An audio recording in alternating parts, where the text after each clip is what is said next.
What's up, everyone? Welcome to the GCS. This is the final day of the regular season. I am D2. With me is the Source. And the Source, after a marathon cast yesterday, casting the RPL playoffs, we are back here today for the last day of the regular season. And I hope you guys have enjoyed all of our casts through the second half of both of these leagues. But we are here at the end, the Source, and we have a couple of matches on our slate: J-Team versus MS, and 1 versus SMG. These matches don't really have much consequence, but we'll have fun doing them anyway. Yeah, they'll mostly mess around with some of the playoff standings by just a little bit. If J-Team can win this, they'll feel really good about themselves at 12-2. SMG, they do kind of want to take this one. If they clean 2-0 it, they could slip ahead of AHQ. Just makes them feel better in terms We're the of 3 the end seed standings. maybe it'll slightly affect, who gets to decide side pick first, and that can have an effect over the course of a series. But this is mostly for pride at this point. Monster Shield want to see if they can pull out some nonsense up against J-Team, and and SMG want to just prove that they are still on their upward trend. Absolutely. And because we were casting the RPL yesterday, we did miss the 2 matches that occurred, and the results of that were Mad defeated HKA 2-0. And I looked at the VODs of that, and it was not even close. Game 1 was over in under 9 minutes. Yeah. And Game 2 was another stomp. HKH is not looking good. Even though they're going to finish ahead of Monster Shield at the end of the season, or maybe they might be tied if Monster Shield can maybe do something here. But they definitely look the worst no matter what happens here with Monster Shield. And then we had AHQ actually take out Flash Wolves. Now, Flash Wolves had a little bit of a resurgence after Shishi came back. But then they replaced Ice Fang with Eric, just to see how that would work, I'm guessing. And it didn't work out for them. On the other hand, AHQ started busting out a new type of strategy where they had Chaser play the more power type of sidelaner rather than the clunky frontliner like Malak. So you had him on Richter in game number 1 and Sun on Lubu. And they were able to give Flash Wolves the runaround. They actually just backdoored the core. And that is a bad feeling when you have 2 members trying to recall back to base and the base dies. And then in game number 2, it was more Sun and Lubu, and they just ended up controlling the match and winning the game. So, yeah, AHQ seems like they're on an upward trajectory as well, which certainly bodes well for a titanic match in the first round of the playoffs between SMG and AHQ. Yeah, and what I think we're finding, at least what I find most interesting about the drafts from the HQ Flash Wolves game, is we went over to the RPL for the playoffs, and we were watching the Violet, and I had my Violet doubts, and I was hating on Violet, and the Violet played well when there wasn't a threat to her, and we basically determined that if you play a passive game against the Violet, you're looking to lose. Flash Wolves in both of those drafts give Violet over to AHQ, and don't bring a really good answer. Game 1, they had Amelie, which is 50-50, and game 2, it was really on Kilgroth and Malik, a little bit with the Tulin as well, but you had a passive support in the Pyrrha, you had a passive-ish jungler in the Lindis, so we're really finding that if Violet is on the enemy side, if they manage to pick that or they have a draft for that, the protection is important to protect the Violet, but what's more important is whether or not your opponent has an answer. Right, and obviously the positioning of the Violet is important as well, because when we see something like a Slims, when we see something like even a Lindis, if you have a halfway decent dive hero, not completely, like something like a Lubu or a Kilgroth, they don't typically dive the best, but they can, and if they get on top of, say, a Slims or something, he's going to die, and similarly for a Violet that is badly positioned. So If we see good Violet play, then, like you mentioned, it needs to be a dedicated dive and not just the, pardon my French, with the half-assed one with a kill. You can't get away with a pseudo dive. You can't get away with we're gonna catch her eventually. No, you need somebody whose job it is every second of the game to be looking for that opportunity. Absolutely. And looks like we're back to MS's original lineup with only coming back the only one combo back on our side. They've gotten rid of Cuckoo. They said, "Your Thane, we know your butt is big, but it's time to go back to the basics." I'm fine with that. I mean, this is a scenario where you're looking to go into this game for pride.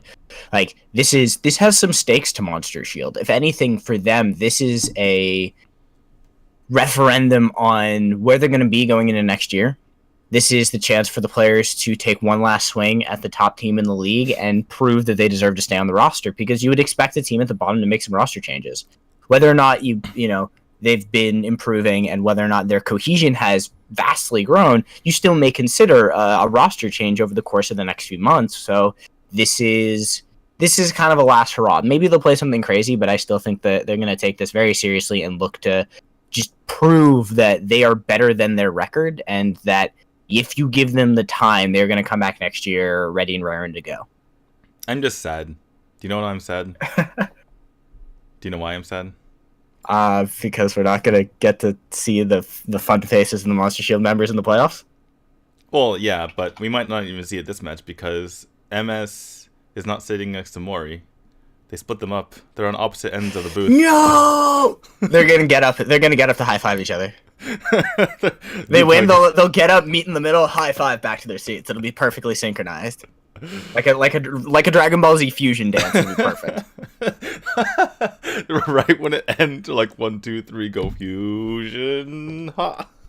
I would really love it. I would really like when for League of Legends in the NA finals, regional finals, Cloud9 did the Ginyu Force, or Liquid did the Ginyu Force. Like they came out on stage and they're standing together and they all look at each other and one of them's like 1, 2, 3 Ginyu Force poses. I would love for those two, just because their combination is very fun to watch. They duo together very well, and it's also really great to see their reactions and see teammates that connected.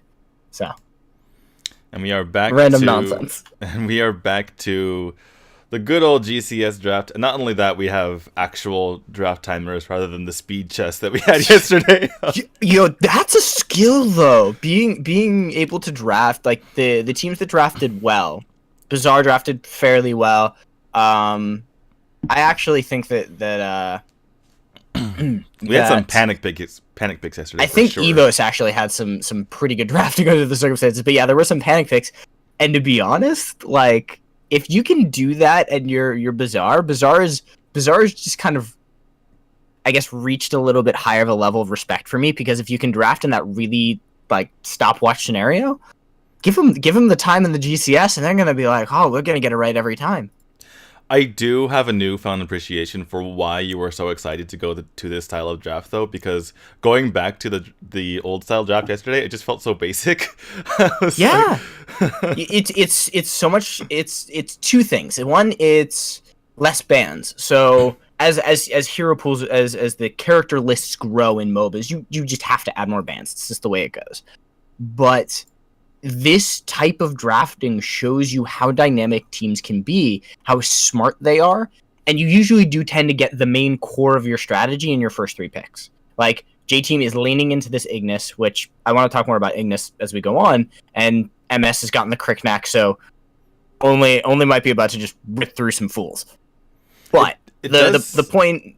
keep going. It goes to show how varied and how dynamic some of these teams can be, because say in a world with 0 bans, right, we just see the same 5 go against each other every single time, whereas you start to see the bans come in for heroes that tripped you up, and then you see if the team can play heroes that have been banned constantly throughout the game. But yeah, you certainly see lots of variety throughout these matches. But speaking of variety, because we had the Razmina on the side of MS in our bans, that left them open Richter and Crickneck. So, and that right there, that's an outdraft in my opinion by MS. MS recognized that they could do, like, J Team, I think, was thinking that that MS would be afraid of the Kriknak and you'd end up trading 1/1 Richter Ignis. They don't do it. They ban the Mina, and so this already is a good example of where drafting can shift.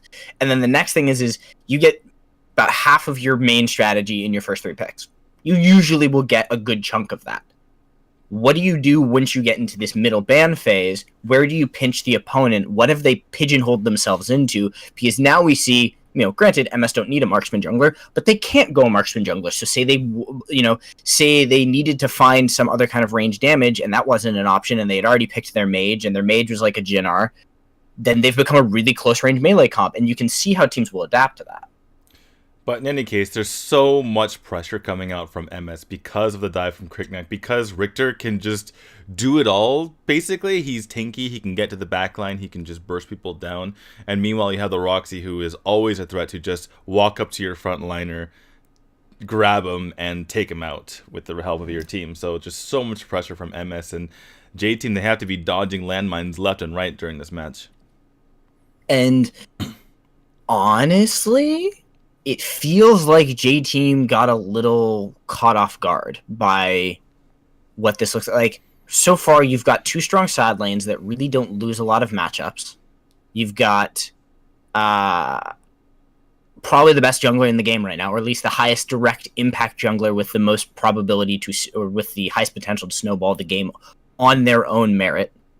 And there's still opportunity to pick a mage and then a support. I know we're only in the draft, but I'm kind of afraid for J-Team in the playoffs, even though they're the 1 seed.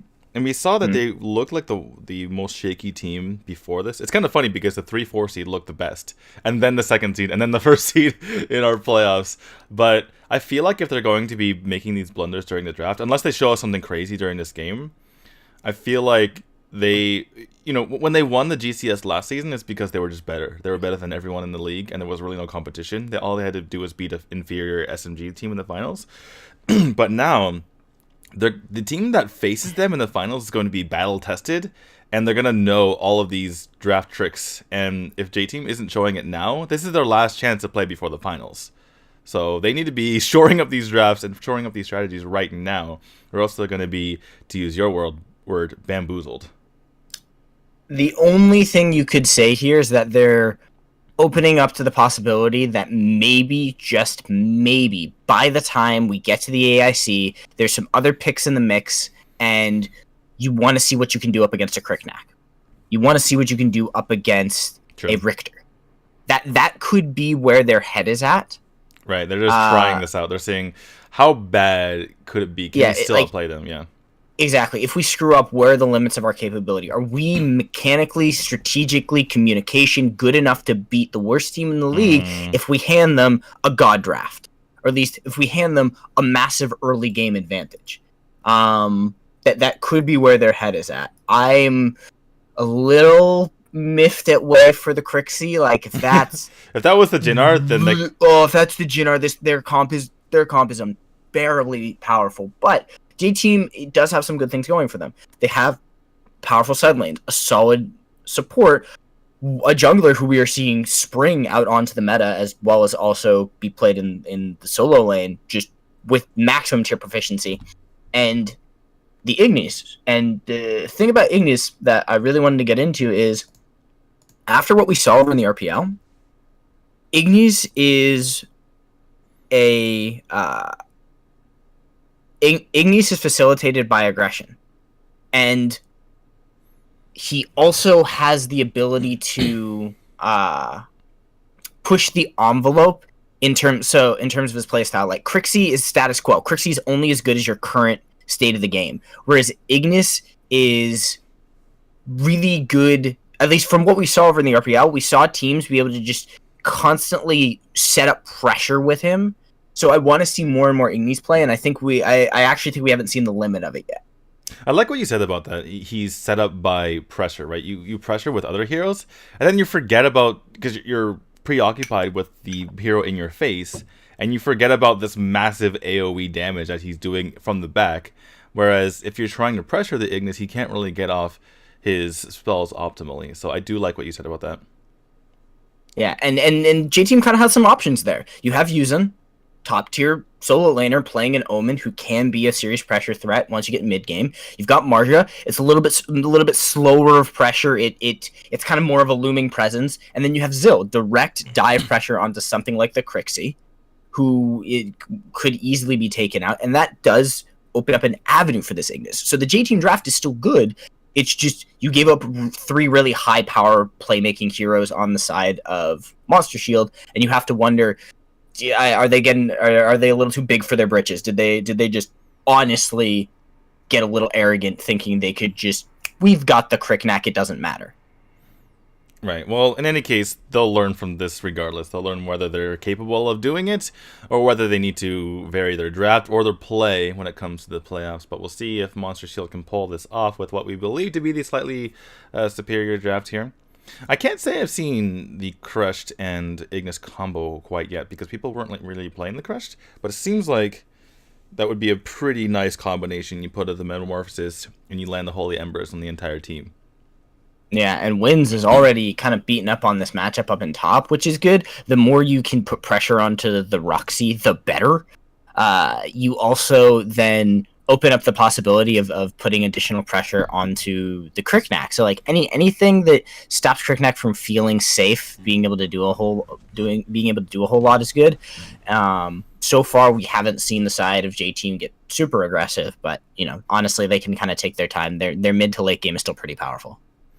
Yeah, the fact that Marja pushed Roxy away prevented a potentially big clash there on the side lane because, oh, Mori, where are you going, buddy? You have no teammates here. He's just gonna... Mori, hello? I guess he was trying to slow them down while they took the Abyssal, but that didn't work. They still got pressure on only. That's a good secure. So they still got the Abyssal somehow in. Beware the Cricknack, but one's going to take a bunch of damage. He's going to get zoned out. Flickers out. Mori, what are you doing, man? I'm guessing he tried to just stall him as long as possible, but he didn't die, so mission accomplished. I suppose they're all extremely low though. Benny's trying to get in here. Doesn't have Metamorphosis quite yet. He was just trying to stop the back from Mori. Mori's just stubborn. He's like, I am going to back in this bush, and you can't tell me no. This is my bush. It is mine. There are many others like it, but this one is mine. Oh my goodness. Looks like an Agnes Grasp came off and got some damage onto Wind, but not enough to kill. And this is the new state of Roxy. You can't really kill with Agnes Grasp. Yeah, the one buff, at least for 1v1 purposes, is the fact that you can pop Blazing Shield afterward. But other than that, there's less damage, and you're not going to be able to do it on your own. Mori is taking a lot of damage as well, though. And I think his passive is available, but not going to be enough with 4 members collapsing on him. I like how J-Team slowed that down. You can see them hesitating to all in him. You could see Neil not wanting to use the tornado and be taken for a ride. You could see them just really, we're not going to burn anything. We're going to make sure that no one shows up and catches us off guard if we burn all of this stuff onto Mori. Ultimate comes out, Holy Embers used to just kind of make Roxy's life a little bit more difficult. And J-Team are just kind of a wall right now.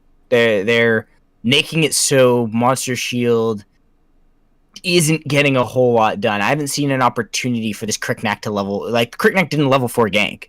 That on its own is fairly significant.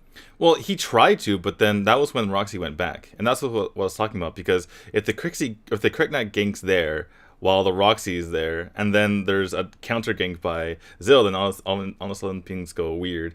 Benny and only trying to trade damage here. Mori kind of in the fray. The Metamorphosis comes out, but that's just to mostly save his life. One, seeing if he can't get any pressure on, but that's the Metamorphosis down, and once he comes out of it, he's not going to be very high health. So MS could use this opportunity to take the Abyssal Dragon. You see in your split screen that MG is up in the top trying to take that Spirit Sentinel as well. She does. So at the end of it all, MS find themselves in a pretty even game, but if they take this Abyssal Dragon here, they might be in a good spot. Neil's trying to come up here. He does have that punish available to him. And this is a little bit scary. Only is not in a good spot, but Mori's deciding to go forward anyway. It goes over to JT. Mori's trying to run away. Pops her ult, pops her moonfall, tries to get away. One dives in there as well. MG coming a little bit late, but might be able to pull something off. Popsy at Agnes Draft does not get anyone. Meanwhile, Mori is extremely low. Wind finishes him off. MG is just caught out in a no man's land, and he goes down. That was, to be honest, the MS that we saw at the beginning of the season. Just completely uncoordinated. People coming in at random times, not really being together in that team fight, and they all go down. And it started out so well because one had already forced Yuzin, who was at basically no health, back. He had already put that pressure on him, and they're setting up to take the Abyssal Dragon. Problem, I think, is Mori's positioning. Mori's really taking these aggressive Thane positionings. Well, the communication isn't there. I mean, theoretically... Yeah, it's not Cuckoo. It's not Cuckoo's Thane. Well, I mean, no. I think his positioning is fine. It's just that the communication is there. Theoretically, his positioning is okay. He's zoning out the members, but that it gave. Oh, only is diving in. He's getting hit by lots of damage from the Ignis, but has to jump out of there. MG is trying to get the damage in, but she's a lot of trouble herself. Goes down to Star. Mori's in the thick of everything again, but they can't really commit at the moment. Speaking of J Team, but. Yeah, I think the problem isn't Mori. I think the problem is Only, who we haven't seen on the team. Only isn't. He's their jungler, and yet he's not embraced the new aggressiveness that we see from MS, and to be honest, that we see from every team who is either good or has gotten good within the past few weeks. All the good teams now, they are hyper aggressive, and Only is not on the hyper aggressive train. And he tried to back off. He was scared at the moment. Now you see him trying to jump on here, but he was scared. He didn't want to take the Abyssal Dragon. He's like, oh no, I'm getting low. What do we do? And Mori, meanwhile, he was on the aggressive train. He's like, I'm going to push him back. Don't worry, just take it. But the communication wasn't there. Only didn't commit to taking it, even though he had the time to. And everything just went to hell. All right, so I guess with that said, I'm starting to see a problem in MS's draft, and this stems from the Crixie and the Thane. The Thane has really done his best work when he was bodying for somebody else, when he was keeping somebody alive. We see Winds putting some pressure on the one. He'll be able to dash himself out of there. Thane does his best work when he's pushing somebody away on the counter dive, but there's going to be a metamorphosis into the backline, pressure onto one. He's going to now start to take damage from the Ignis, but Star has been locked up. They do manage to finish him off, now turning onto Mori. One more slow, a little bit more fire crash, and no full dive, but Neil is in the general vicinity. He's waiting for an opportunity for them to be able to go in there. They don't have a marksman, which does affect some of your tower sieging, but Wei is in a really bad place. Ghost walk forward by Winds. Damage comes in from Star. Another kill will come through. They will drop Mori to the ground. And yeah, this is the issue that I was about to talk about. Is Thane doesn't help you kill the opponent. Thane just helps you stop them from killing you. Right. He can get in your face, which would have been fine. Oh! Only dies once Yuzin. more.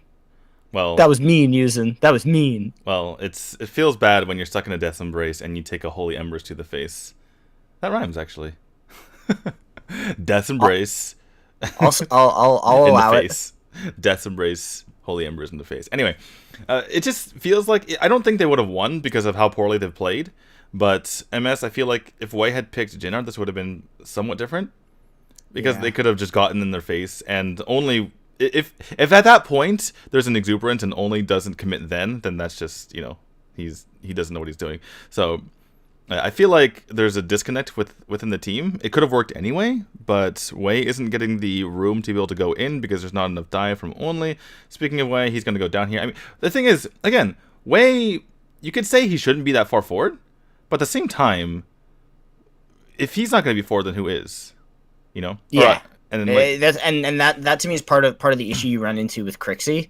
And then you also don't have like a support like a Mina who's going to go get in their face. It's going to be MG going down. They managed to tank out the shots so that Neil and Yuzin will get away from that, but that's Star caught on the wrong side of that pit. They will get the kill onto him.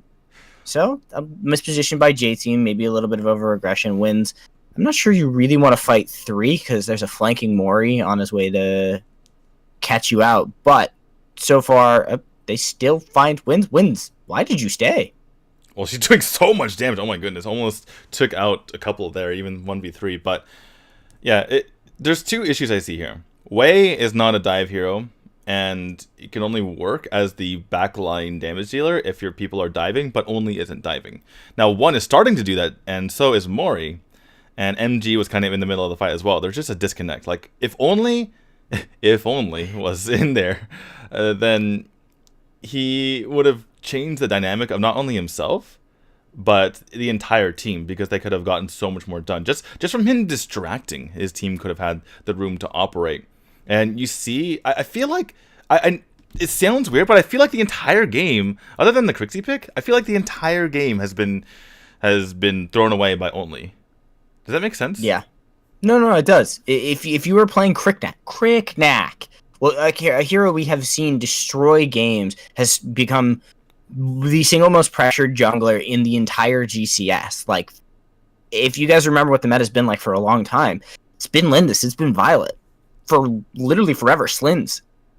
These marksman junglers, and then we get an assassin who just obliterates them all, makes them all have to run away. We do see MG making his way in here. That is a low Dark Slayer. There comes the tornado. He's going to be able to duke out. Neil's doing an amazing job of kiting them. He's baited one very, very deep. Huge Holy Embers. Takes one down and puts additional pressure. Using, where is he? He's split pushing. Using, like any good side laner, if you're looking to play Omen, take notes. While your team is 4v5ing, win the game. Just so much additional pressure. It is taking them a really long time to kill one. So one is Richter. Oh god. Oh yeah, I guess Richter doing Richter things. Oh no, he should have executed himself. That was a minor mistake, because now they're gonna get caught here on this Abyssal Dragon. Yuuzhan is gonna go in on the way, gets the Death's Embrace. Nice he's gonna get pulled back in. Great Agnes Grasp there, but members of J Team are here. They'll minimum stall this, possibly even finish it. It's a really long flank by Wins. He's taking the scenic route to make this happen, but he should be able to catch them out. Does put some pressure on the way. Ghost walks forward, needs a little bit more damage. Good flicker out, and they do not catch. I believe it was MG who was sitting in the brush. So Wei just baits them all. Wei has so little health. That last little pulse from Winds nearly killed him from long range, but manages to barely stay alive. You forget, like, Wei has so little HP that one little attack could have killed her. The thing with Only's having a tough time, because there's two heroes that the most... what would normally be fragile heroes have these invulnerability frames, and it's like messing with him. So anyway, Neil baits them. He gets a kill, gets out potentially, but no, one chases him down. Big Holy Embers on multiple members. MG goes down, backing up our only one, except they're two, but the only one. And that right there is the Ignis pressure I was mentioning. If you have sources of pressure, if you have things that make it difficult, one, to dive him, because you've got Benny, but you also just look at your opponent, every time they step forward. Every time they're stepping forward, that's a lot of damage being output onto Only. Now, granted, Star can't do it alone without having his ultimate, but he's still their main damage source in the middle of that fight. Wins is doing good damage, but a lot of that is Star. If you give him the space to maneuver, Ignis does what Crixie used to. When Crixie had that really nasty early game buff to Mischief, and she basically gained a massive lane phase advantage, you would see her be able to poke and put pressure, and the moment that you hesitated, could push in and drop you down and win a lot of 1v1s. Ignis has now moved into that role. It's a little bit more slow when it comes to where the damage is coming from, but it will get you if you're not ready.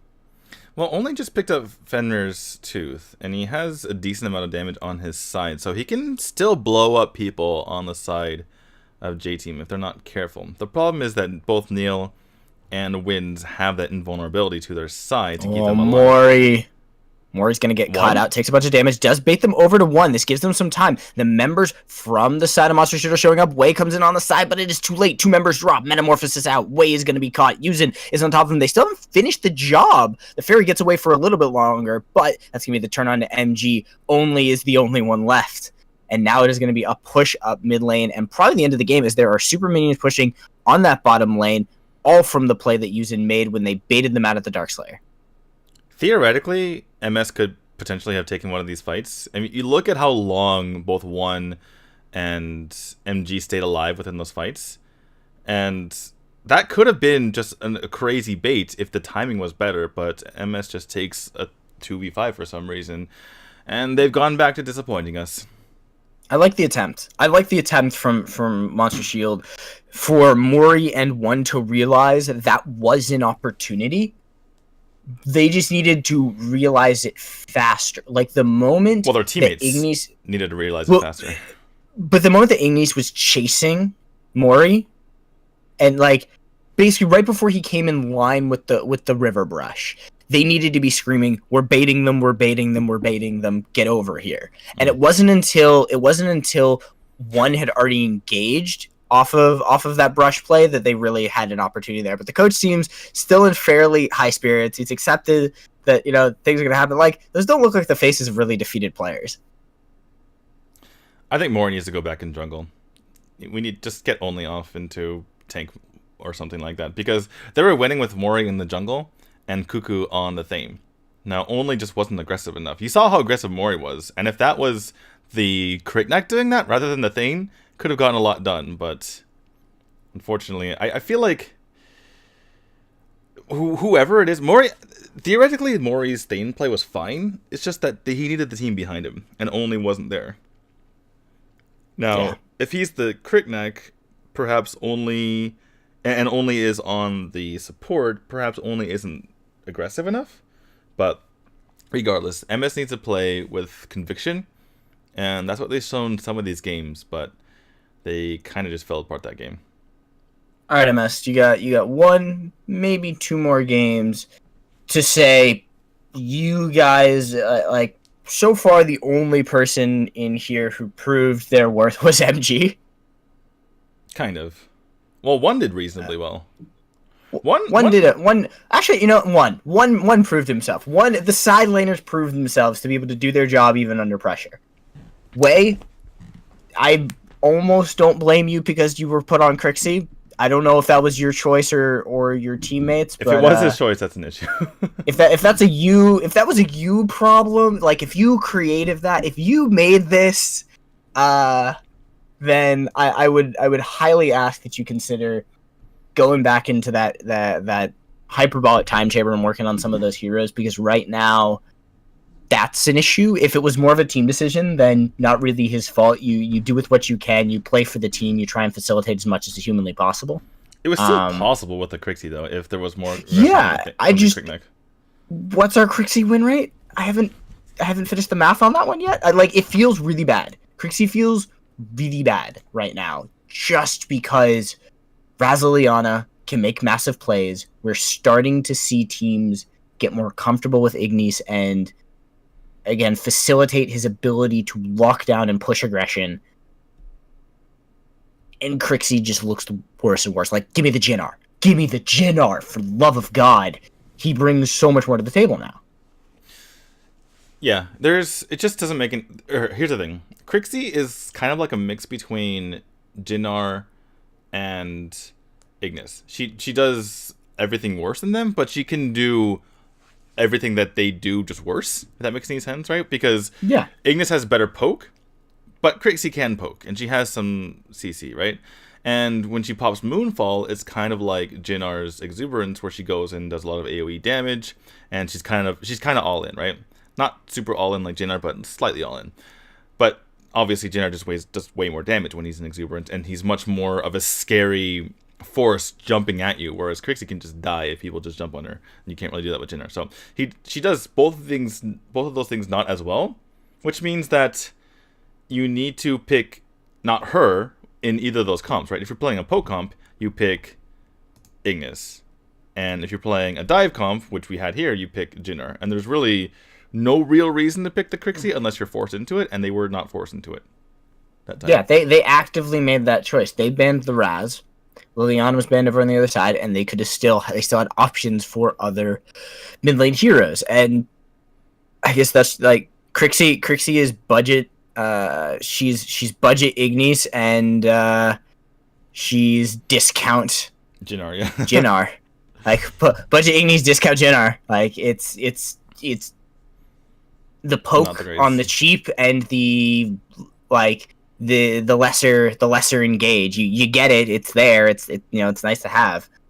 I will say though that I do feel I understand it is hard for a player to adapt, but it's been a long time coming that we have at least seen in the GCS that if you couldn't play Raz or Liliana towards the middle of the season, you ran into trouble. Now you've got Ignis and Jinnar and Natalia in some scenarios. You have more options. Branch out, try it, figure something out, because this is like, that's a moment where you're like, we need to replace you because you can't play. You literally only can play Crixie. Like, No, lean into this. You crutch into this hero whenever you're banned. No, Wei has been playing well throughout. No. Wei has been fine. I'm just saying, like, as an example, like if you were still crutching into Crixie at this point, if that's the case, like, I think it might have been a team-wide. Either Wei is misunderstanding the situation, or the team is, and I don't think it's his skill. I think it's his understanding. Like, he probably thought, "Oh, Crixie is good in the situation," or the team thought Crixie is good in this situation, but Jinnar was the clear choice.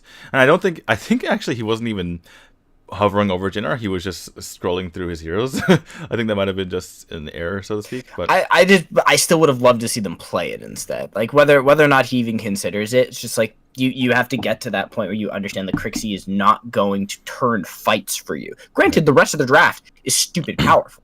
Yeah. You can't put all of the blame on the Crixie for that, because only didn't use a Cricknack to the best of his ability. That on its own is fairly significant. But still. Anyway, I think, just to bring it down to simple terms, I think that MG, Wei, Juan, and Mori are good players. We've seen that consistently from them. Sometimes they make bad decisions and bad choices, and which cost them at the end of the games. But for several weeks now, they've been in games because of those 4 players. The problem is that Cuckoo is your basic Thane and only played a very bad Crickneck last game. So they need their last player to be someone who can stay at the level of the rest of the team. In a league this strong, you can't really afford to have a weak link. You can have a lesser link, but it can't be weak. Like, right. This is such a powerful league. The teams here are so good. The issues that you see really tend not to be mechanical, and they tend to be strategic, experience, how you clutch up in given situations. That is a much harder thing to quantify than just how many lane matchups do you win, what's your score at the end of the game. And so it definitely does get difficult, and there are a lot of factors to consider when you look at these teams. But that is, for Monster Shield, I want to see a little bit of a mental reset. You've taken the Cricknack off the board. Richter, Ignis, all 3 of them make it through in game 1. They don't make it through in game 2. Now we're looking at what is a little bit more of the standard, what happens when all the power picks are gone. Yeah, and MS is going into a draft that was similar to their opponent's draft last time, at least as far as the Crush is concerned. But J-Team relying on the Omen here once more.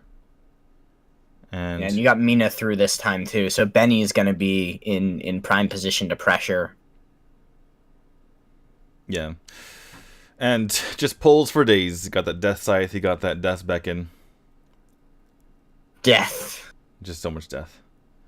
They should one of these days draft just a death team. Starting with Zephys. Zephys is the king of death. Yes. So I just want to commentate that, like, the Death Beacon into the Death Scythe, into the death from above. Here comes a Death Rift, into the Death Rush, whatever his one is. But death. Isn't his passive also death? Undying. Undying. Undeathing. I both am not the death, and I bring the death. Throw in some ETC, and then we have some Mega Death. Of course. Death. Wait, what is his the one where he uses his ult after he dies? Oh, it's an adaptation of Mosh Pit, Death Metal. There you go. We found one more. Death, yes. Anyway, yeah, no, like, and Death Metal is the. There's a random side note. There was a match in Heroes of the Storm where player disconnected, and it was bot ETC, and bot ETC Oh, I remember that. at level 20 in the middle that. of the team fight. If you guys don't understand what we're talking about, this skill is there's a character with a massive AoE taunt. He taunts everyone around him. That's his ultimate. He is a level, and Heroes of the Storm, you get skills on levels. He's a level 20 skill where if he dies, he instantly pops an ultimate, like he pops a ghost ultimate on his death. And so a bot, an AI picked level 20 death metal right as he died. He held the talent and then picked it right as he died, and it just won the team the game. It's just like beat by a bot.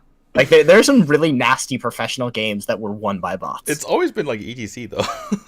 No, there's a Murden bot. Murden bot picked Haymaker in a really clutch game, and Haymaker to team, and then they like snowballed it at like level 13. That's so funny. All right, well, get back this bit of a surprise pick here in the Joker, but he has been buffed.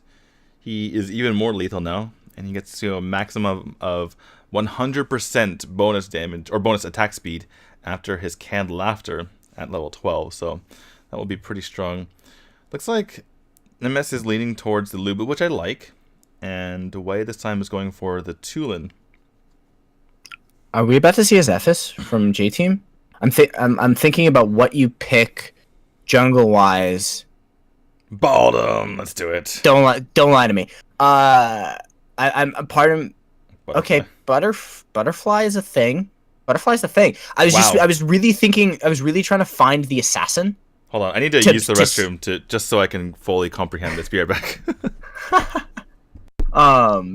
Anyway, so while he's away, I will sit here and theorize into a rabbit hole. I won't go that far down deep the rabbit hole. But the reason I was wondering about this Zephys is I was thinking, where do you find the aggression to follow up with the Joker? It's really about that burst insta kill, especially with how squishy the members of Monster Shield are. Lindis, Tulin, and then Valheim until he builds up some tankiness are going to be fairly squishy. Even the Lubu is probably going to build into some more aggressive early damage. So it's a curious adaptation, and it's more about how you're going to find the insta burst to set up resets. But what's more interesting is it's not even really about the reset. It's about having a dedicated way to put pressure on whoever Joker hits with canned laughter. So right. That on its own, like, just it's a dynamic we haven't seen in a long time. I'm back. You want to hear my thoughts? Yeah. I like Butterfly in this situation, or in this meta, better than Nakroth and Murad. Because I don't like these nibbling around the edges assassins. Go in, go out. No. Go in, kill them. Yeah. Especially with Joker, Liliana, Mina, Omen. Like, you've got Mina and Omen for just general aggression and pressure. Liliana for damage, Joker for damage. They can both pop somebody from far away, but they can also either follow up on a Butterfly who's got a target, or set a Butterfly up for a reset. Yeah, and I really want to see Soul Reaver come out for Butterfly and not any of this. Yeah, no. Tank Butterfly is dead. Tank Butterfly is dead for anybody who's been holding out hope since like 4 or 5 months ago. As somebody who spammed a stupid amount of Butterfly right when I played the game, I loved that Tank Butterfly before her change. Tank Butterfly is dead. Don't do it. Yep.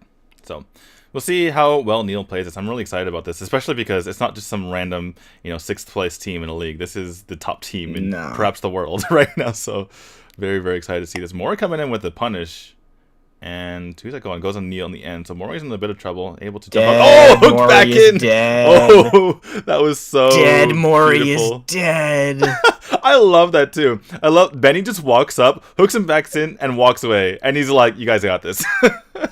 Oh yeah. Like that just hurts. And I remember when I started watching competitive play and was like, "Wait, Mina's good." I didn't think anybody could play Mina at all. Rocket. Oh, okay, sorry. No. One's not gonna eat that one to the face. You never know.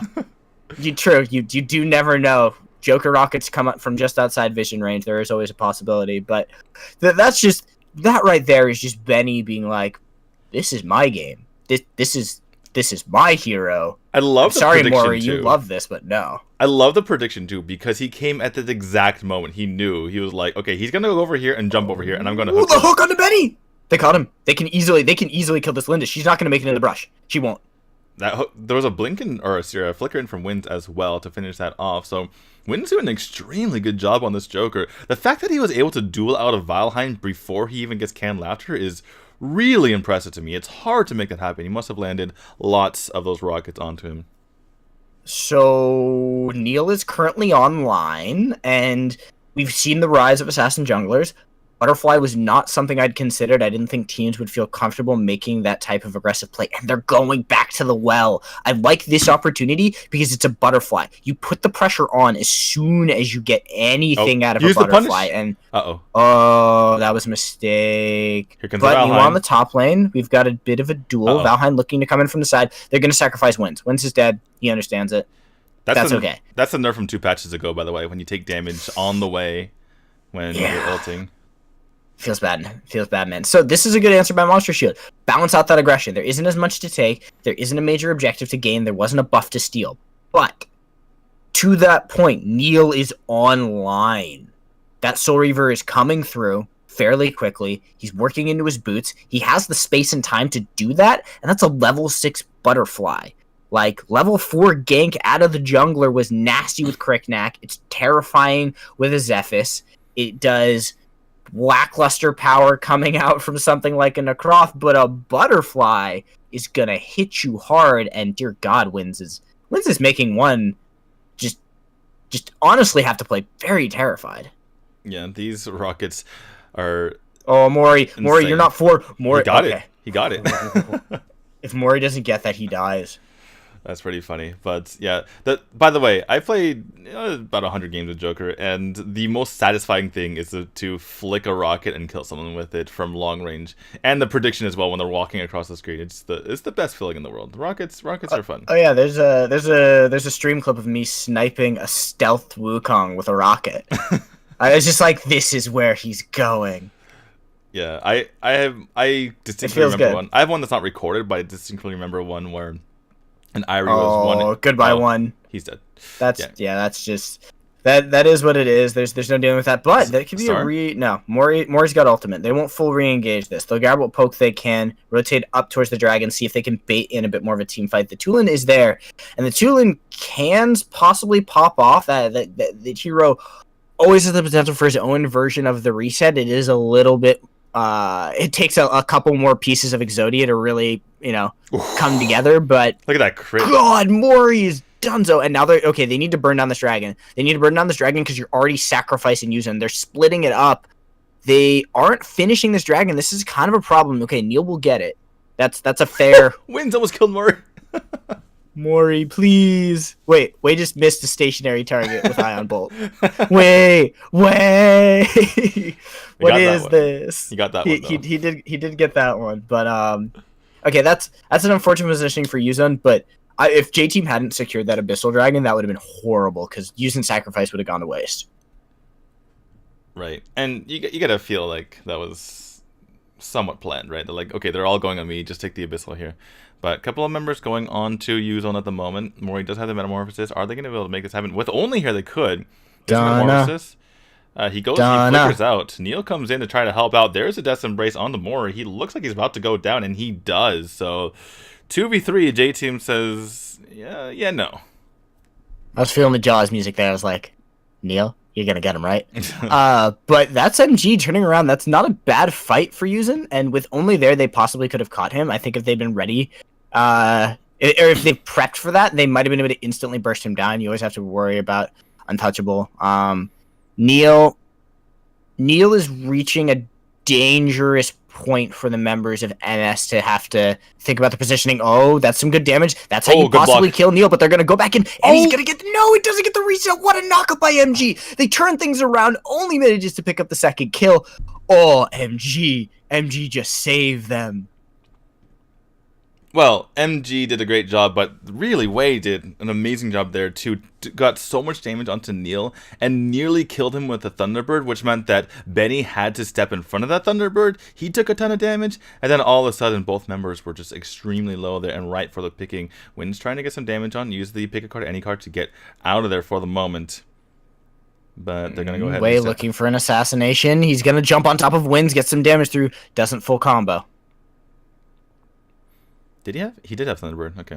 Yeah, no, he held. He held. I think he was scared of Star being there as well. But you got to make that play. Like, wait, that right there is your chance. Yeah, Thunderbird isn't that long of a cooldown, is it?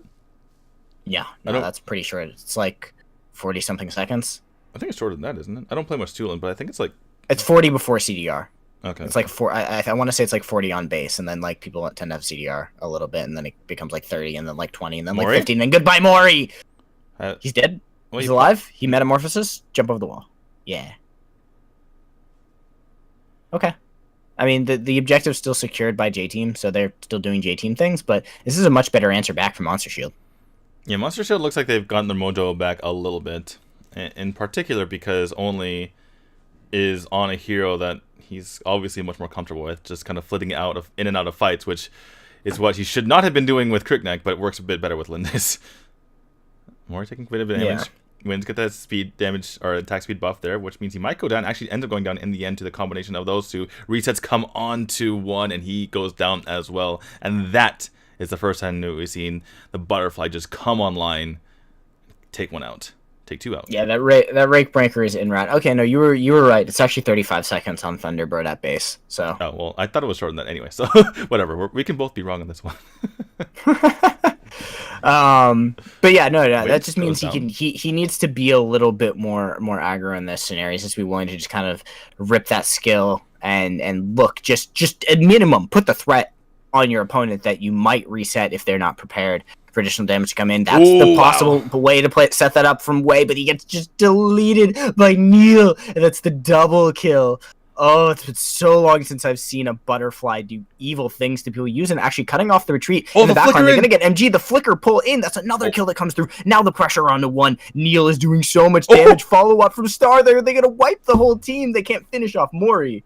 But they do a darn good job of making the attempt. I love the way that the rest of the team is facilitating the Butterfly, realizing that if we can just get this kill, then Neil can pop off once more. So you see the dive from Star, you see the dive from Benny. Fortunately, Benny does go down, but J-Team realizing the power of this Butterfly, if you can facilitate it, and they are certainly doing their best to do that.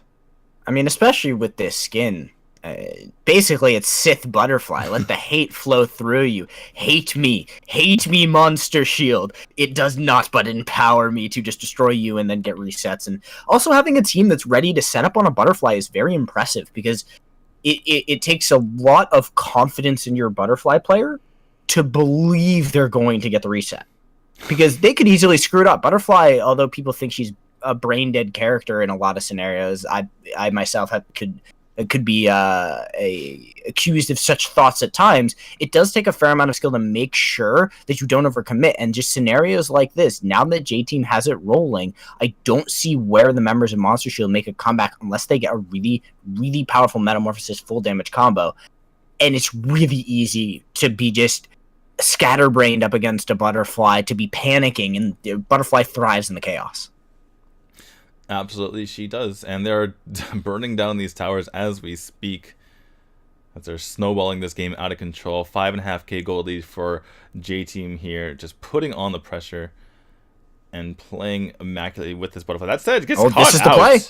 The play. Good distraction there by Win to get Neil out of there. But they don't have Neil in this fight at the moment, so not the greatest fight for them. They do end up taking him more in the end. Use the Death Embrace, which wasn't really necessary, as it turned out, but... well, that's about as good as MS is going to get, and J-Team a little bit lucky that they got out of there with only one death, and actually a trade.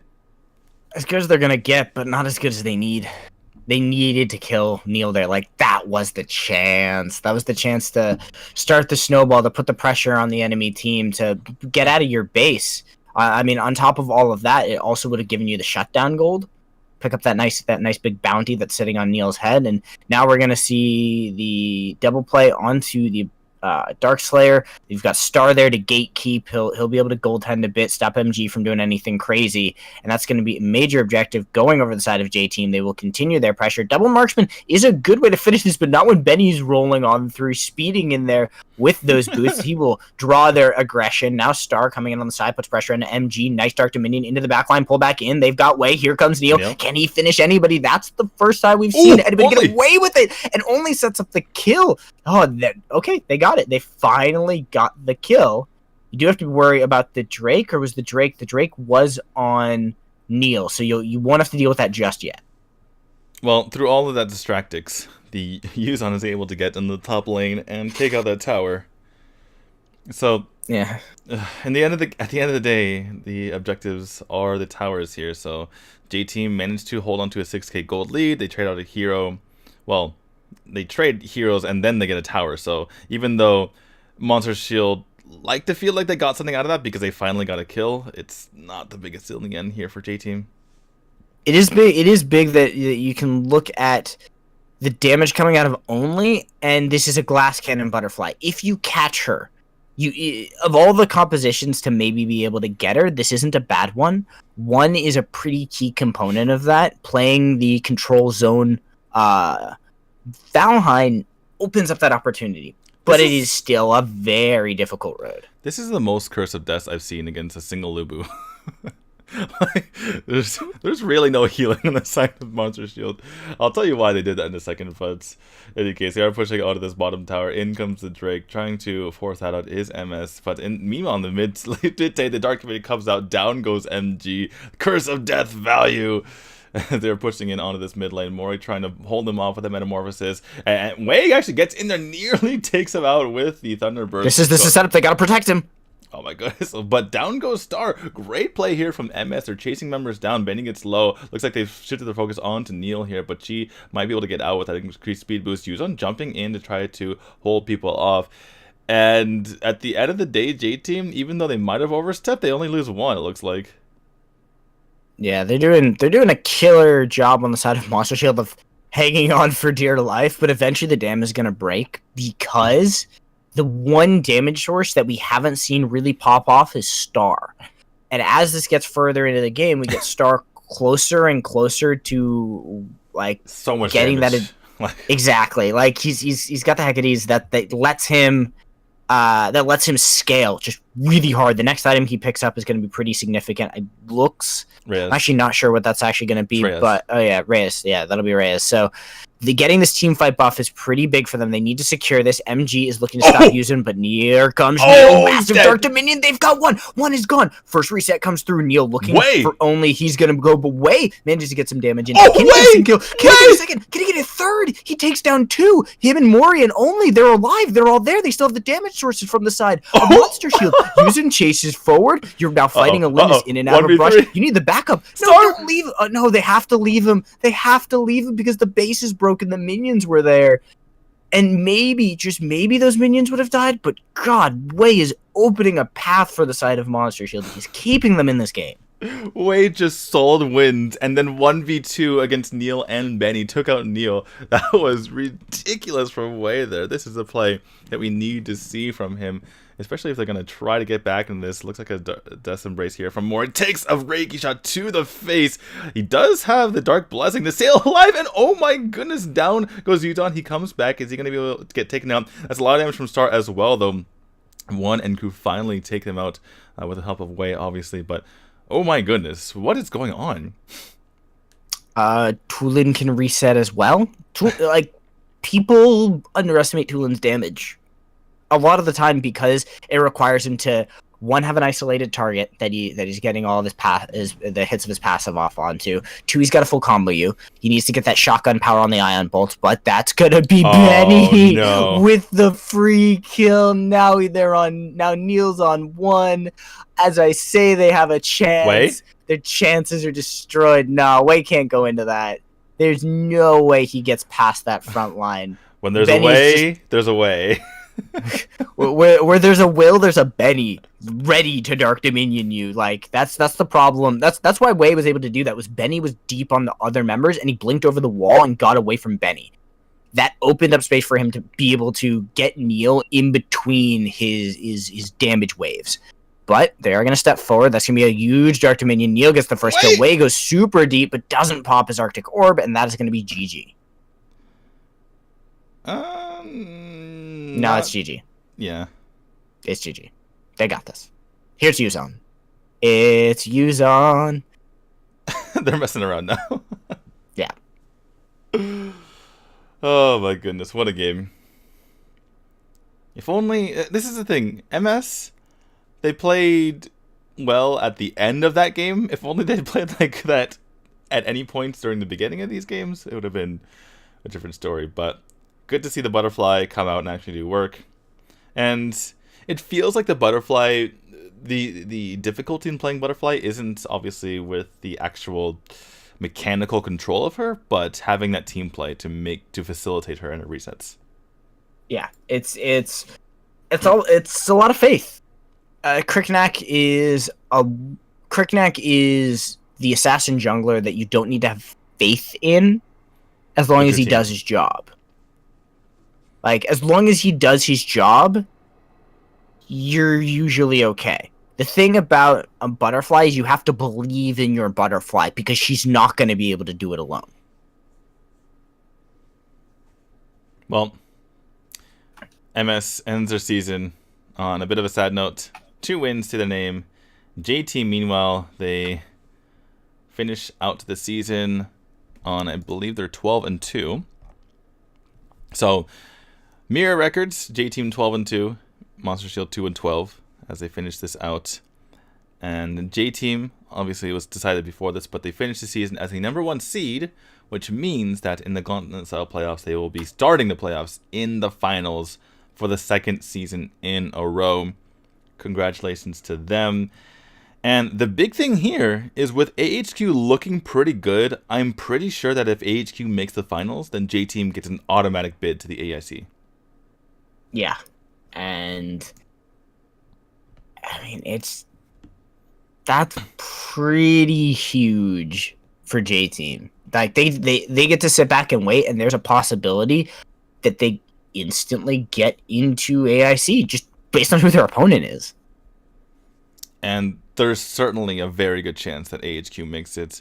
And I'm really excited to have these playoffs come, because SMG AHQ right off the bat is a ridiculous match. I hope that Flash Wolves has their entire team, including with no Eric and no missing to their team, so that they can play at their highest level. And every match could be a bloodbath.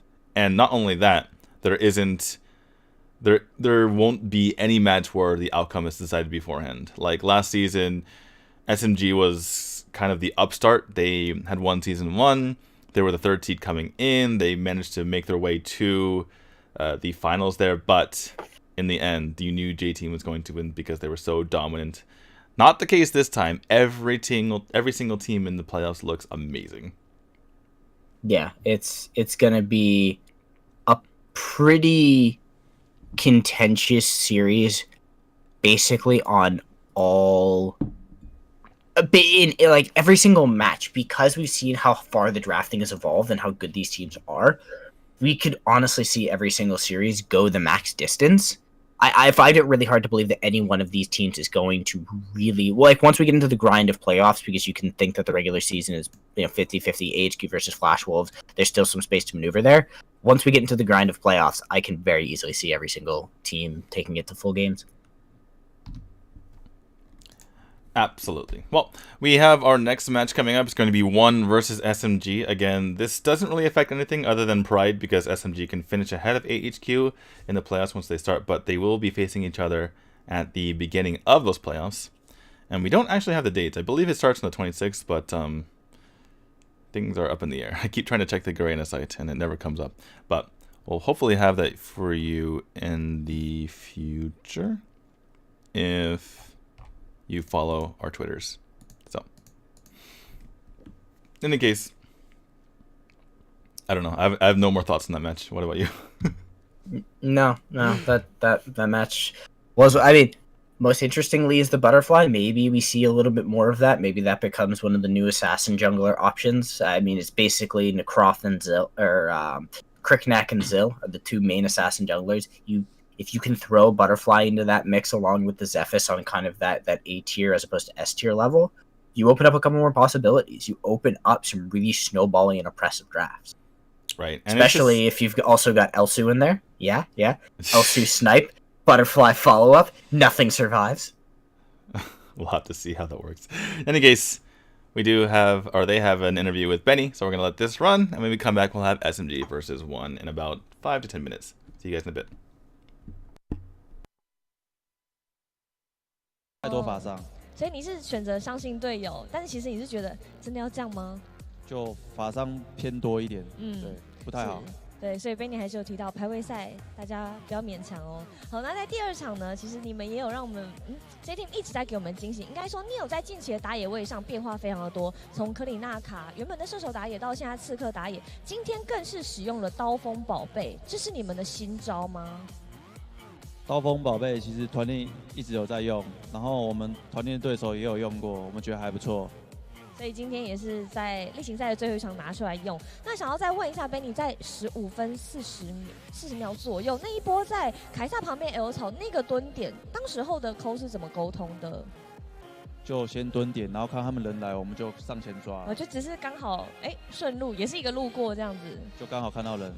对，然后这也是那一场的最后一个会战，也是奠定你们胜利的关键一波。那其实今天在例行赛结束过后，有松一口气吗？例行赛过后有松一口气吗？就是还是终于打完漫长的2轮例行赛，接下来准备季后赛。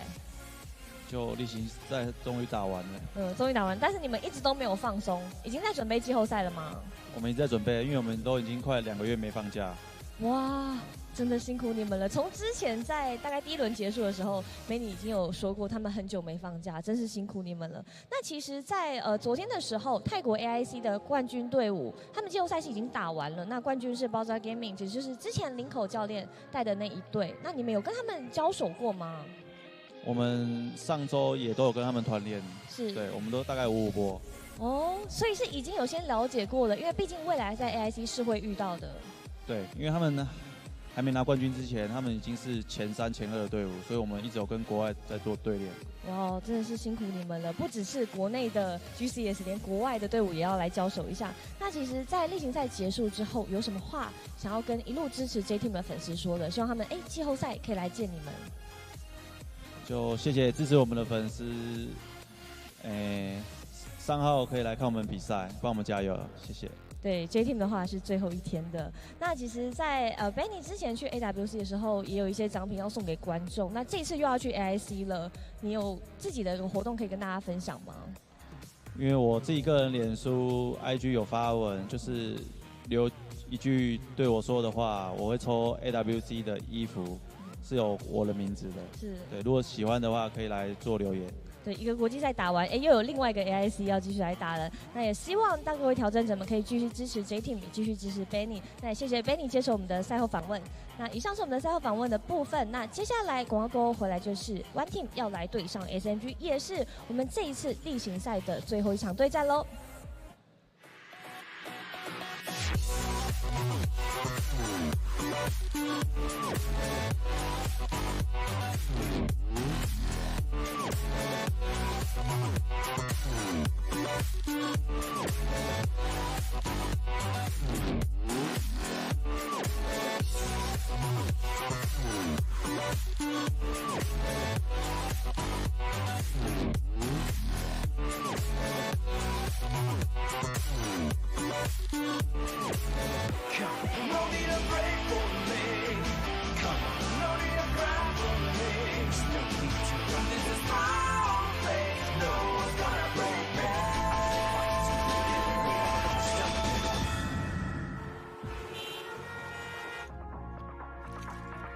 开车的时候有 Airwaves 在手，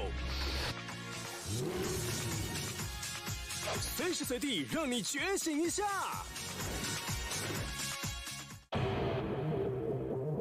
In buff，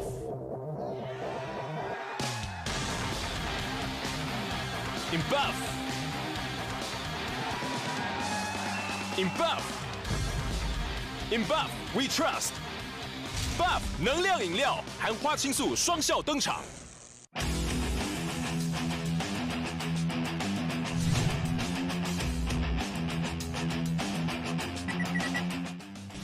我这里来重新要进场，我这边被推开了，哇，这个关键，哇，这个推的非常漂亮，这个神之一推。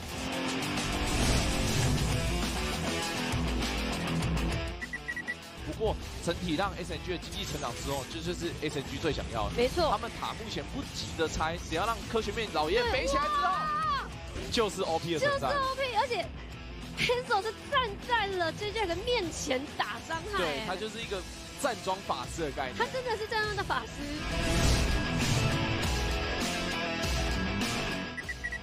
感觉我觉得在 HK 这边的人就是已经分散，有点乱掉了。那后面起来真的选择打古墓拉断，古墓竟然就这样把古墓秒了。哇，这一个极限拳接的非常的好，我完全没有让他有机会开自然领域，完全不给机会。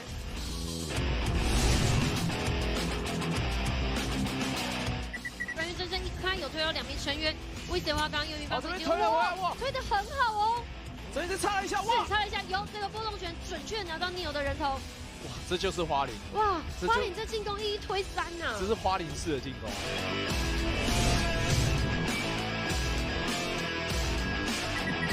的局面下的话，雨中差一点点要把 OK 的给打掉了，暴雷拳直接做进场，限量拳一拳直接把对方的莫拉给带走了，黑子再一次的控，哇，再一波动拳直接把金娜给带走了，现在嘎内怎么样？回头一拉，总共 KO 3拳，是这个操作搭配上这个 Benny， 前面的好流畅啊，对。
各位挑战者们，大家好，欢迎收看《传说新闻快报》，我是今天的主播居哈。全球首例，台湾彩券将与电竞结合，推行传说对决刮刮乐，中奖、虚宝、公益3个愿望一次满足。那我们就把现场交给特派记者，很热。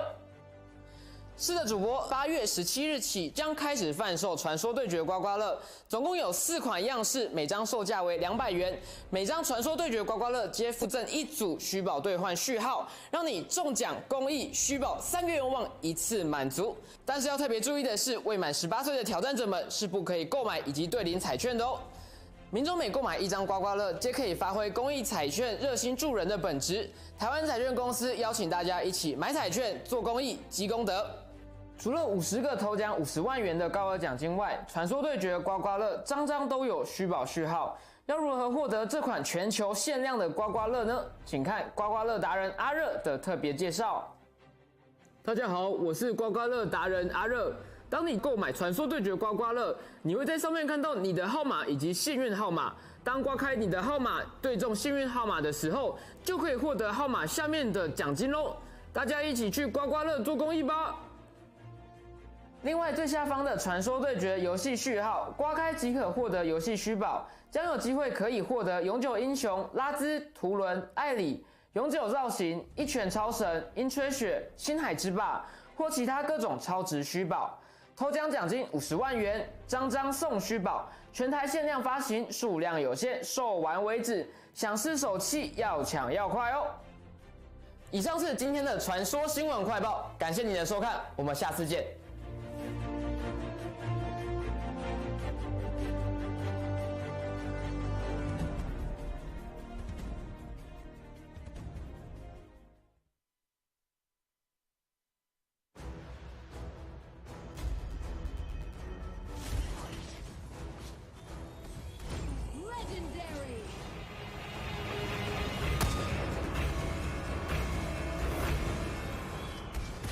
First blood.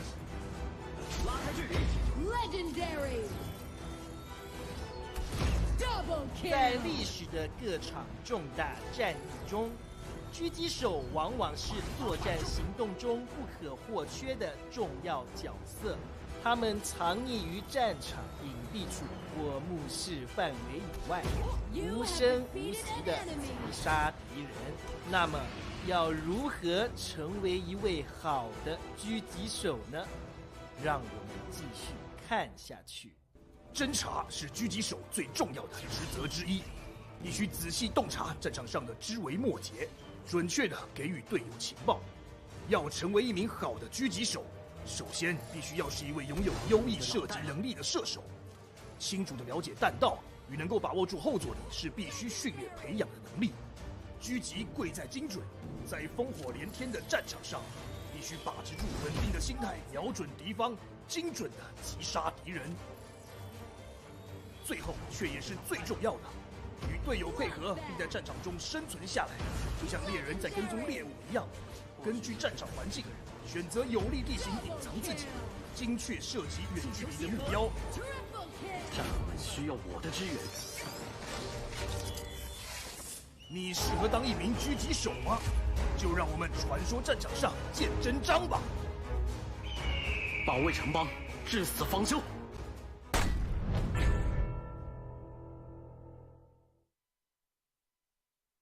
Come on. No need a break for me. Come on. No need a cry for me. No need to run. This is my place. No one's gonna break me.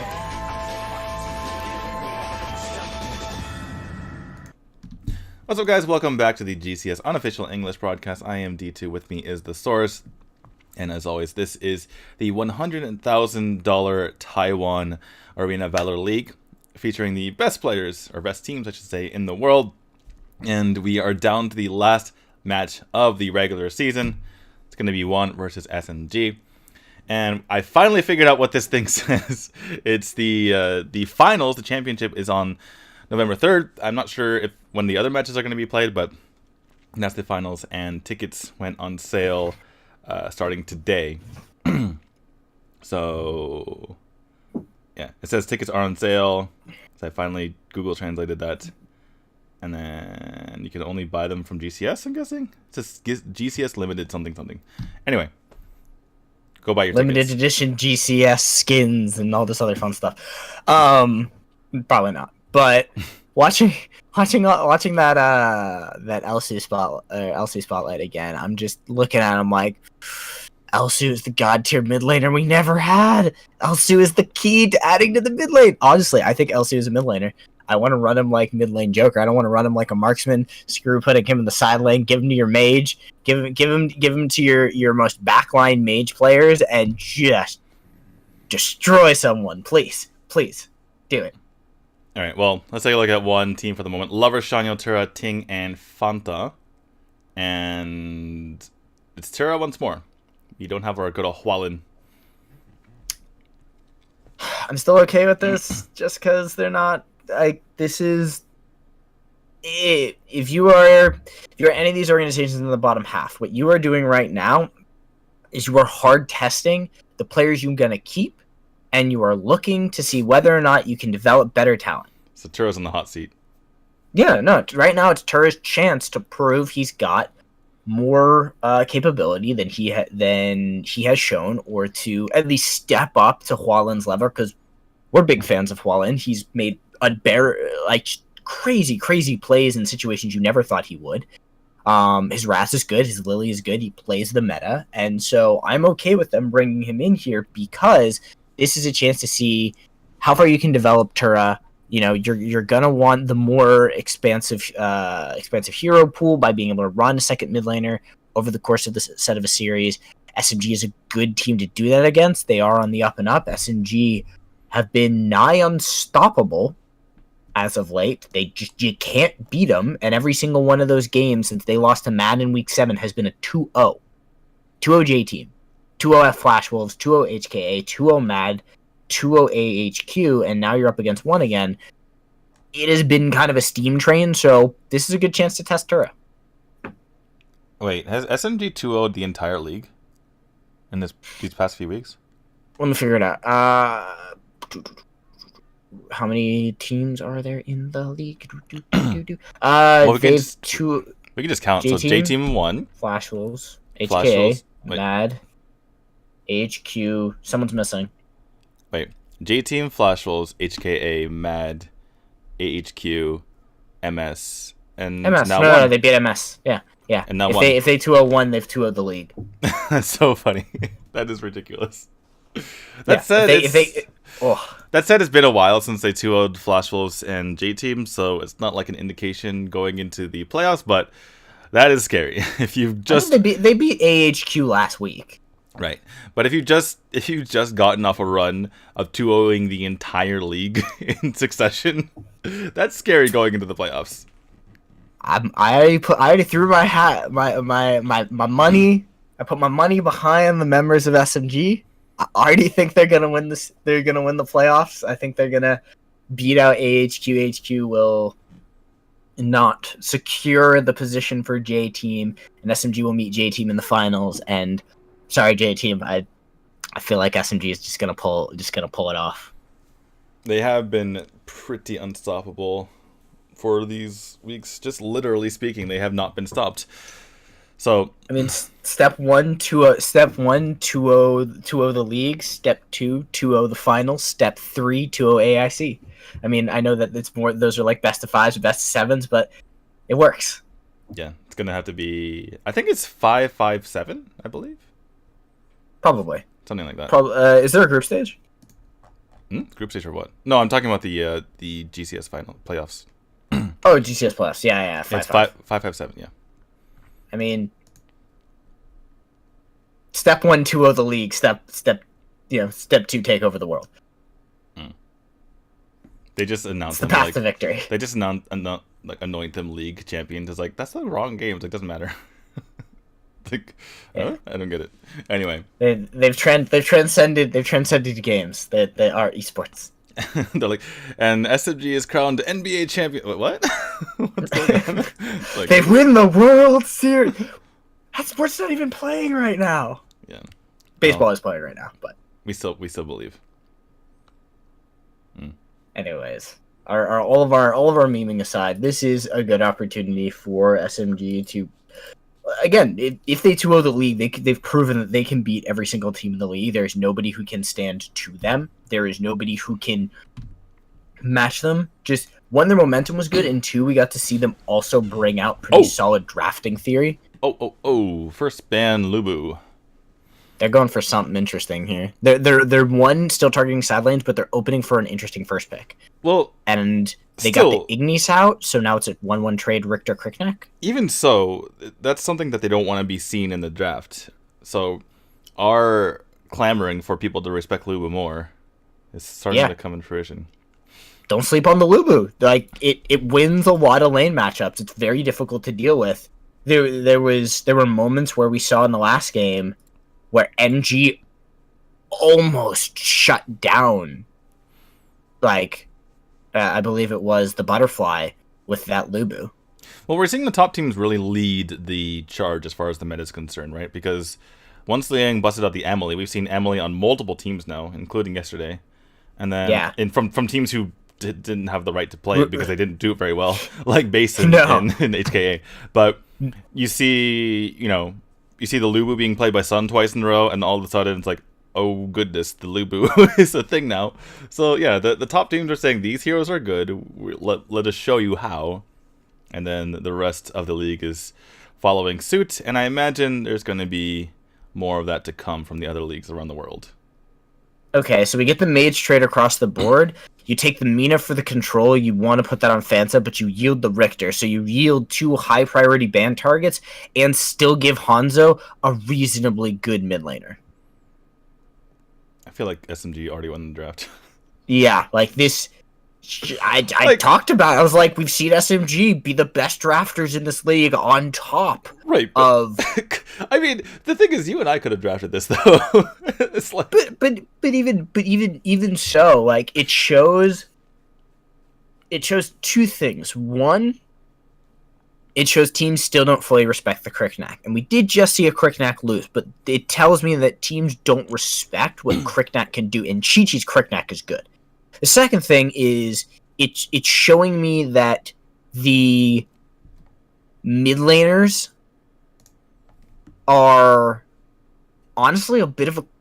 It shows me that the mid lane priority of getting a power pick mage, it is important, but in a situation where the Richter is more important, if you feel you need the Mina, that should have been the Richter pick, because they can't take both mages.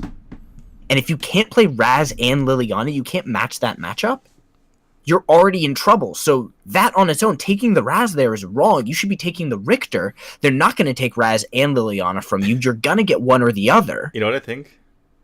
I think they're saying, all right, we've seen Hualin's Raz. Let's see your Raz, Tura. They're just testing it. They're like, play for your job. Play for your job, Tura. We got you that is not a bad way to set a benchmark for success and ability. Whether or not they lose the matchup, whether or not the draft ends up being weaker at the end of the day, if he shows he can play the similar hero pool, or at least it's even not even the hero pool. It's actually more about the playmaking, because what we've seen out of Hualin is high level playmaking, is the ability to affect massive change. Hand him one of the bigger playmakers in the game. Give him even more so because it's Hualin. It's Hualin's god hero, but give him a massive playmaker, see what he can do. But draft-wise, I'm still just wrong one, wrong. That girl in the oh my god, that girl in the top right of the screen had the cutest phone message. It's like, let's go SMG, and then 7 wins in a row, and then like a cute emoji face. Oh my goodness. Anyway, sorry. SMG, honestly, like in AOV, best fans in AOV. I like that she kept it simple so that I could understand all of it too. keeping it simple. All right, we might get a Joker here. Nope, just kidding. Going back to Emily. Emily, good answer for the Richter. Yeah, the only time we've seen the Richter just defeated has been against an Emily. Usually the Richter like wins his lane, but even if he loses because he can't affect the rest of the match enough because he's been picked first and he's just against this wave of top tier picks. But the one time where he was just beat in lane was against an Emily. So we'll see if one has what it takes here. It was Liang's Emily. Against Sun, wouldn't you think against Sun though? Yeah, but it was Liang's Emily into Sun on Richter. Wouldn't you think Liang knows that matchup best? One's like, never mind. Just kidding. I bet you anything they just came to the same conclusion. They was like, wait a minute. Liang just the only person who's ever won this matchup is Liang. Do we want to do this? They could feel the glare of Liang from the other booth. They're like, he's like, not even a glare. They could feel his dark aura. He's like, you don't want to do this. You don't want to do this. Do it. Like he's just cackling like a bad B movie villain just over there. Like, this is what you want. You want to do this. It'll be fine. Don't worry about all of like the scary lightning behind me every time I speak. It's nothing. My eyes aren't glowing that red. It's fine. And SMG end up with, honestly, perfect synergy in terms of this draft. There isn't a single thing that they're missing other than a really great way to siege. And to be honest, they don't care about the siege. They've got a really good teamfight composition. And if you pick that Ryoma, you're saying you can't siege either. Well, Crush is kind of a good siege character, even if he can't kill the towers himself. Yeah, but I mean, like, there's not a lot of good poke siege is kind of what I mean. Like, it's not like you've got a marksman. And so you've picked a teamfight composition. You've picked a lot of dive. See, they see it. They're just like, crap, if we pick that Ryoma, we're opting into team fighting them as our only win condition. Yeah, but it's not like SMG is going to let Fanta, or not, whoever is going to be on the Fennec, just take down towers. No, they're definitely not just gonna let him, but you can always find an out rotation. I think that they realized that they were pigeonholing themselves into a raw team fight. Like, the only way we win games is by team fighting. Like, our split push is kind of crap, and we don't have anything that can hit a tower from less than melee range. So we might want to think about this. I'm having a hard time seeing one win this game. I don't think one wins this game, but I think that was their thought process of, well, just looking oh at their crap, we lineup. can't pick Ryoma. What if SMG had both of these lineups? Who do you think would win? I mean, it's if you swap it. No, not if you swap it. I think if SMG had the lineup on the left, and Dark SMG had the lineup on the right, who would win? Dark SMG. I mean, left SMG, right? SMG Prime wins that over Dark SMG. Right, because the draft just doesn't make any sense. There's some. No, it doesn't. But like, you were right. It is a vast clear advantage for SMG. I was just still trying to figure out, like, I was trying to get in the head of one. I'm like, what are they doing? Like, why is this the conclusion they're coming to? What has SMG done to them with this draft that is making them feel they have to answer in this way? Because a lot of this is dictated by SMG's control of draft. SMG makes you pick things. They make you think you need to do stuff. They made them think they needed a Fennec to take down towers. They made them think that they couldn't take the Emily Richter matchup because it's Liang who showed us what that matchup can do. It is very, very true that SMG, through presence of just who they are dictating draft, just like AHQ dictate map movement through the presence of somebody like Sun. That was a really quick poll there by Fanta, and didn't really get much trying to catch them off guard. So the thing for one, I'm just going to go a little bit more on their draft. I feel like Roxy, Raz, and Mina are just very solid picks. They're just good heroes in general. And if they just picked 2 more good heroes in general, they would have been fine. But they went for a Fennec and a Malok, which not only aren't the greatest heroes, but they aren't the greatest synergy either. And Liang is already just crapping all over Ting. Yeah, no, Ting is going to lose this matchup wholesale. There's nothing he can do. His job here is to try and survive, get as tanky as humanly possible, and then they're looking for a really big play between Tura and a massive shock. You also can assume that Lover, he may find a big pick opportunity. They may get SMG on an awkward rhythm. When you think about the way teams play and the way compositions work, compositions all have a rhythm. Every single one of them. There is a pattern to their playstyle. There's a pattern to their objective control. What you want with something like a draft from one where you've got this Fennec and this rotational pressure is you want to be playing on an off rhythm as opposed to your opponent. You don't want to be doing and going for the same plays at the same time. You want to be catching them when they're backing, pushing up a wave, and maybe getting some tower damage. You want to be invading into a spot when they've rotated because you put pressure somewhere else. One wants that kind of weird rhythm, and I don't see SMG giving it to them because SMG has a we're going to catch you, and I mean Chi-Chi on the Kriknak. Like, that on its own is going to disrupt everything that one wants to do.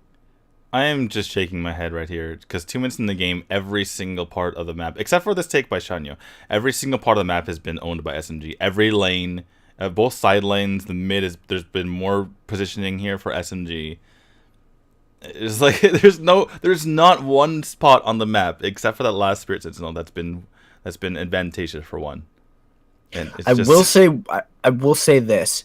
They did a really good job of not showing anywhere on the map, so Chi-Chi didn't want to commit to something. Right.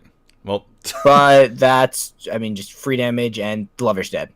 They'll dive him. Well, they go for the Abyss, which is a bit safer. But in the meantime, because you see 3 on top.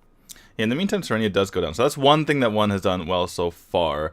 I'm not sure they can take down the tower because the minions are going to die before the next Thesemarks comes back up. But Ting does go ahead and move up and cut the wave. But in the meantime, Lover steps out a little bit too far and pays with his life. Took an extra 20 seconds, but I was right at the end of the day. And actually, good play there from Ting to facilitate some extra pressure, giving Shanyo the space for them to take the tower. So they managed to get that Liang beating the crap out of Tura. Tura, you wanna go all fisticuffs? I'll bring a knife to this fist fight. And if anyone, I win. If anyone doubts the Richter, just watch a master player like Liang play it, and you'll see why he's so feared. Because this is just a joke. He just walks. Oh, Agni's grasp onto Hanzo, but nobody's in position to do anything about it. They're focused on the buff.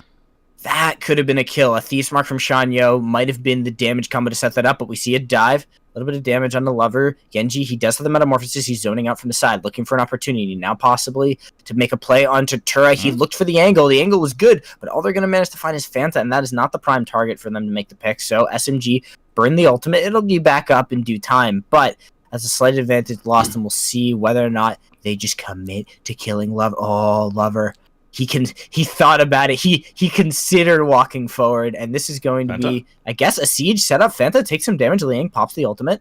Doesn't manage to get the silence off, but you'll take what you can get because there really isn't that much pressure on the rest of the map. Fennec is just farming, and so is Chi-Chi. So a reset, and now a fight possibly towards the mid. I like what you're saying. I like what you said earlier about one just kind of not being shown on the map and just kind of bending and not breaking. The problem is that as long as SMG continues to put on this pressure, they're going to find an opening, and then the dam will just break.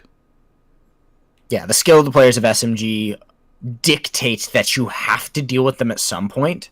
What you want is, like I said, that weird rhythm towards the start of the game where you find just that moment where they just really weren't ready for you, because even when they weren't showing on a map, eventually you show, eventually you cave, eventually you want that farm, and that was the kill onto Lover after what looked like, oh, Lover's going to be safe. He managed to back up. They won't kill him. It's going to be fine. They're going to take the objective and walk away. No, they also get the kill. They found him because eventually your patience breaks. SMG is very good on their timing, but they're also a very patient team. So we see Chi-Chi setting up onto this Abyssal Dragon. The waves are out. That's some good damage onto Turra, but they answer it back. Metamorphosis onto a few targets. They're willing to put the damage on the Ting. That's a huge stun from the Abyssal Dragon, but the Reiki shot will come through. Lover is very low. Good shock in the backline has zone them out, but Liang is ripping through them in the backline. He's going to get the invulnerability, and it's all down to the skin of their teeth, but they managed to survive. SMG looking for one more kill. Chi-Chi doesn't manage to find it, but all it took was one, and SMG break the back of one team, and it's starting to look bad.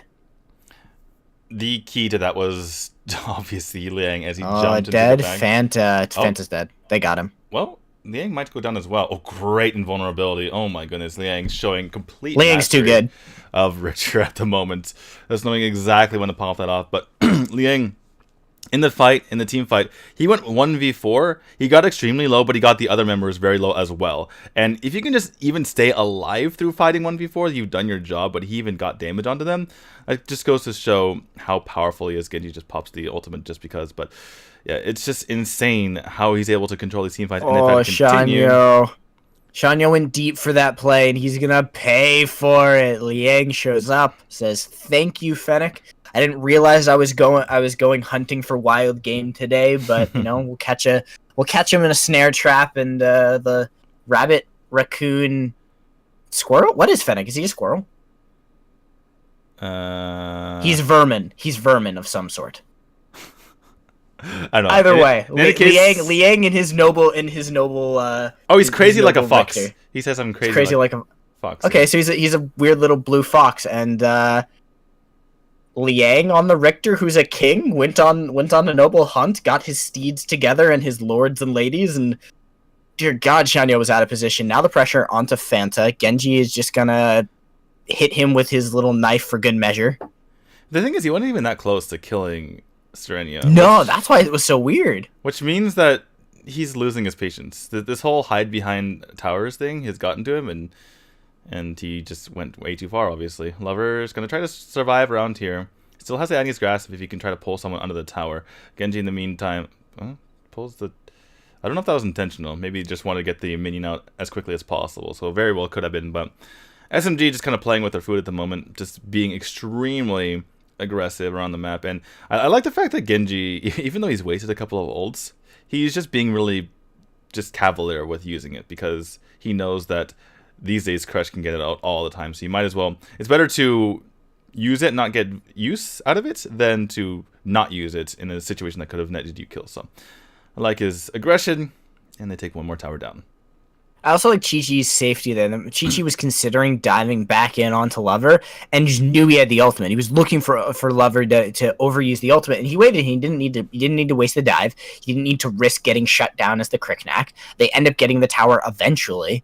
So, like I said, SMG without slowing down, they're incredibly patient. They don't really slow down and give you a way back into the game, but they never, at least this new SMG, as of their winning streak, they're so patient about what they consider to be a good opportunity, and then they also see opportunities you don't. So you're thinking, oh, they're just super aggressive, they always fight on everything. Nah, they just see the answers, they see the lines in the matrix, man. They find that opportunity that you weren't looking for.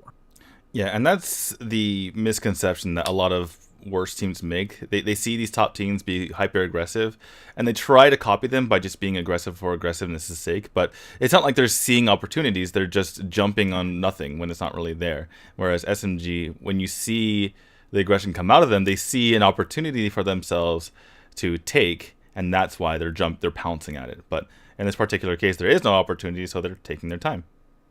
They've become the embodiment of calculated aggression. They do a really good job of knowing exactly how far to push their limits. Now, Serenia pops the Ghost Walk.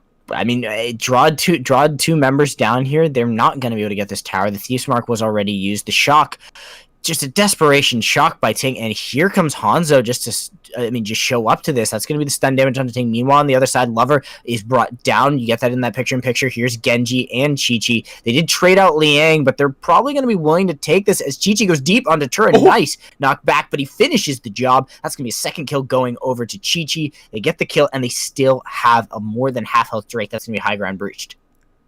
Yeah, and even the Siegeman, you can see in clear picture here how much bigger it is, that buff on the Drake, making all those bigger for that push. I don't think people realize that the Drake actually empowers all the minions throughout the map, and these powerful siege minions just putting the way across.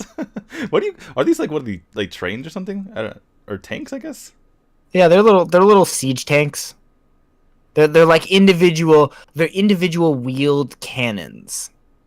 Like they're a cannon on wheels, but they're a magical repeating cannon with a little driver. So like there's some serious engineering going into these things. Like, let's think about that. Like, multiple shots from these little cannons. They're being moved by a single individual. That's a pretty heavy power source to move that much metal, and the dude who's like almost the size of it. So like, you know, that's basically like riding around on a what are those stupid scooters?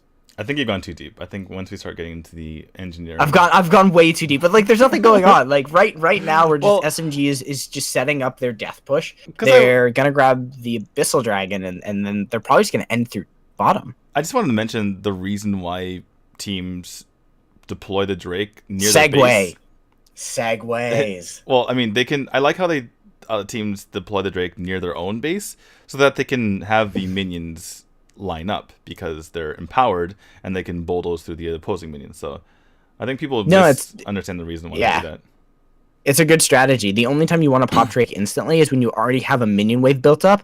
It basically stalls out the time without diminishing the value of the Drake by letting you artificially set up a wave crash. Normally you have to set that up ahead of time. It's not something we see a lot of teams actively do. They'll do it passively just via pressure, but we won't see them set up long-term wave crashes. We are going to see Lover. He's caught. He's just obliterated, and they're going to end up using the Metamorphosis. That's going to be the slow onto Fanta. He's going to eat a Thieves Mark. Genji will shrug off the damage, but the scooters I was thinking about are segways. They're little cannon segues. That's what I was going for. Now that that's done, I don't think I'm ever going back to that joke. What I want to since we're talking about random stuff in the game, how does that fish at the end of the fork on Genji's metamorphosized Crush like stay alive? He's just pounding people with it. He just manages to just stick onto the end the entire time. The real question is, where does it come from? It starts out as a knife and becomes a massive fork, and Chi-Chi looks Shanyo in the eyes, kills Tura, and then directs himself at Tura and says, "You. I was looking for you, Shanyo, but Tura, you've done step too far forward. I think you do not respect my authority." I think one drone drop was. I think that was from only one drone drop. That was drone drop auto. I don't think it was not. That was the drone. No, the drone drop hit Shanyo and Tura, and he autoed Tura. Okay. Well, in any case, it was ridiculous. Lover's dead. Tower's dead. Fenta and Chanyo not long for this world. Yes, this one's basically over. You've got an additional wave showing up on here on the bottom. That is some good pressure back onto the Marja, but play for your job. Looks at Shanyo and play for says, your job. Sorry. Chi-Chi looks at Shanyo, says to him, and just is just like, "Hey, buddy, I let you off scot-free the first time, but respect my authority," and then comes back and kills Terra again. That last death cost him his job. His spot on the list. Yeah, Terra. I mean, so far this has not been a great performance from one. Maybe Terra. Like, honestly, if I'm Terra, I'm like, all right, I just got to do my best because it doesn't matter if I'm gonna take Hualin's spot. I'm gonna go get a spot on another team. I'm gonna go replace who's the mid laner for HKA? I don't even know, but HK needs a wholesale roster redux. I don't know about wholesale, but yeah, no, they need to rethink. HK is the only team where I haven't been impressed by anyone lately. Easy. Yeah, Easy has not played that well. Neither has Wesker.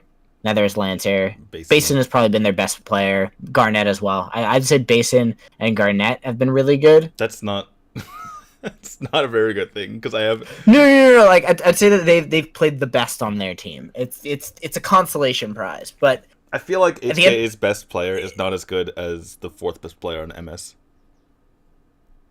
I would agree with that. So I would agree with that for the most part. So, you know, Tura will get another chance to make his mark in this series. Yeah, no, he wasn't playing badly. It was just you gave Chi-Chi, Kriknak, and Liang Richter. Yeah. That was not good.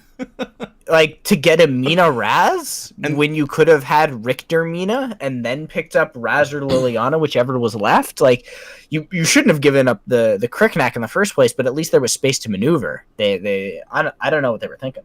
And then they gave up, or they picked the Roxy, which is fine, but then Lover was just dying to Serenity the entire game. And I think they tried to switch the lanes one time. They did. And Liang just immediately just destroyed Lover. It's like, oh, that's not going to work either. Yeah, Liang was beating up on Ting, and they're like, swap the lanes. And then it just, don't give him Richter. If the next two bans aren't Richter, Kriknak, one team needs to, I don't care about the roster, honestly. The roster, keep it the same. You got Hualin, you're fine. That team plays at a pretty reasonable level. Fire the coach. Yeah, I agree. I'm not trying to come for this guy's job. I'm not saying that they haven't had good drafts in the past, but the drafting has shifted pretty aggressively. The change to the system means you need to be better on your feet. You don't get to just plan things out. You don't get to be like, okay, we skirted through the first three bans, we're fine. No, you have to be able to adapt mid thought process, midstream of consciousness. And that first oversight, first off, they never should have let the Kriknak through, but not realizing that you don't need to pick up the Raz and then you yielded them the Richter and the Kriknak, that's a big oversight. And then to not have something in your back pocket to back that up if you do make a play like that, feeling pressured into the Fennec, the coaching, consider a change at the coaching staff level. Maybe don't fire the coach, but fire whoever came up with those drafts. I also think that the Roxy needs to be a bit more of a niche pick because she's just not winning lanes anymore. It feels like no, and the Amelie, you were hovering Amelie, yeah. We were talking about how that's dangerous to play the Amelie matchup into Liang, but that at least would have given you some more proactive play. This was Liang. That was a good fight. Yeah. This is when Shanyo's. Yeah, that was Liang really showing the pressure a Richter can put onto the team, and then you've got, hi, I'm Chi-Chi. Goodbye. We almost didn't even. Sir. I kind of wanted to see more 5v5 so that we could see the impact of Richter, but it just wasn't there. And if Chi-Chi hadn't gotten, so imagine if Kriknak is banned. Well, let me take a look at the bans.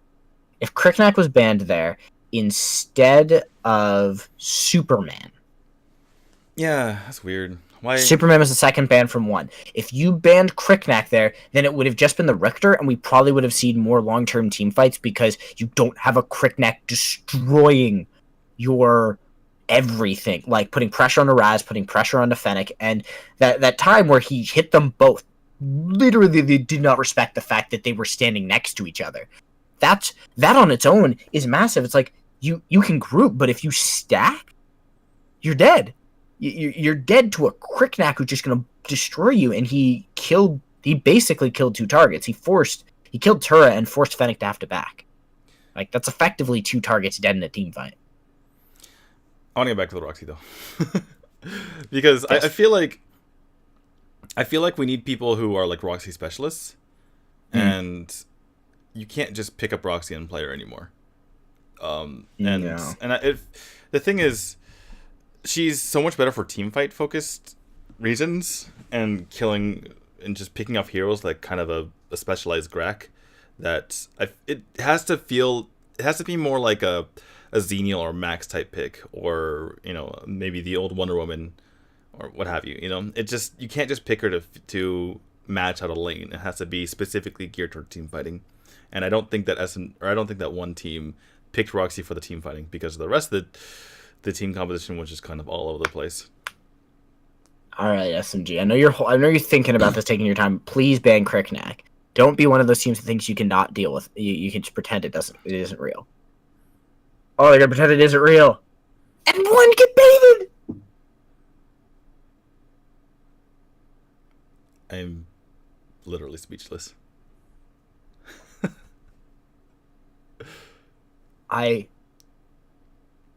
So SMG had a plan for Cricknack. But I just can't. Does Shanyo not play it? Do we remember a time when Shanyo played it? Does Shanyo not play it? There's some weird disconnect between some of these teams. And we saw it yesterday as well, where... Was it Bacon? Yeah. Was it Bacon or was it Alpha Red who couldn't play the Cricknack very well? Bacon. Yeah, so... I think... It feels like the teams, either they can't play Cricknack very well, or they don't know how to finish the games with Cricknack. Because one problem with Cricknack is he doesn't scale into the late game, because he just melts. But that's not the point. You get so far ahead that it doesn't matter. Yeah, like... the Cricknack loses the hyper late game when everybody has items. And this right, so like this is that mid lane conversation that I was like harping on about. Never take your mid laner if you're red side red side in your first 2 picks, unless one of them is banned, because you don't need to, because hey, you just got the other one. Like this needs to become a thing that people understand about this drafting, and we've seen it get screwed up so much. So I'm glad that SMG understands it. Like, if you accept it, hey, Hualan's back. They decided like no more Tura. Hey, Hualan's back. So that would explain the priority on the Raz, but at the same time, this is the time where you can prioritize your mage on second rotation blue side. You cannot do it first rotation red side. You do that and you pinch yourself to losing another possible role when both of the 2 power mages are up. That is just the way it goes now, and I'm glad that was recognized by SMG. Now, you know what, I was joking when I said it, but I may have been correct that Tura lost his job at the last game. He didn't lose his... I wouldn't say he's off the team, but he definitely hasn't earned that starting spot. Maybe... You know what this is? Maybe they're like, okay, we're going to get as close of a lineup as possible in back-to-back games, and we're going to see who plays better. Yeah, no, this is a good...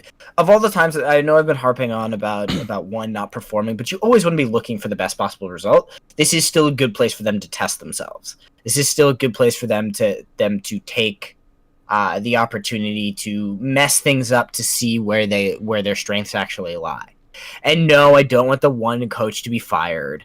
I'm just tilted at those drafts. Sure. And I'm like, of course you do. If that ends up, but like, if that ends up being there, like, you can't make those mistakes when things start to matter. Right now, it doesn't matter. But if this were any other match in any other scenario, like, holy crap, the coach made a massive mistake there. You cannot be like that. That will start to cost you dearly as things go on.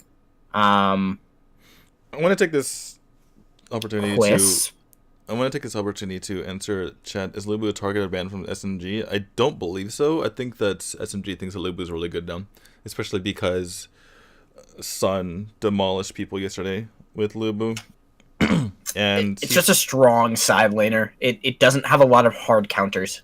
And people are realizing that he's really good now, and the buff was massive. Well, like he's definitely not OP, but he has a lot of he doesn't have a lot of hard counters, so he's really good in the skill matchup. Well, he beats Omen these days, which is nuts. No, but he beats Omen in the 1v1, which is pretty good, but I think he loses to Amelie. I'm not sure about that, but I believe he does. I think the science isn't fully on whether or not Lubu is broken, but he's definitely good enough to earn a ban, especially when you're looking at what the priority picks are. He's worthy of a ban because there aren't a lot of things you can send up there that you can guarantee are going to beat him. They'll probably be able to go even, but you can't guarantee you're going to win it. Yeah, anyway. So I'm okay with that. Instead of typing my answer with my voice, you just don't see much Lubu anymore. Well, anymore is... The patch just hit in NA. Right, that's the wrong way to put it, because he just got buffed. So you are going to see him. The correct way to phrase that is you haven't seen Lubu for a while, but now you will see Lubu because he's been massively buffed. You are currently watching drafts from the future. Like, always keep in mind that that over in Taiwan and Thailand, their patches are ahead. So they have been on this balance patch for about 3-4 weeks now, whereas 3 weeks. Yeah, it's been 3 weeks. It's been 3 weeks since this patch came in, right? For something like that. For Taiwan. Yeah.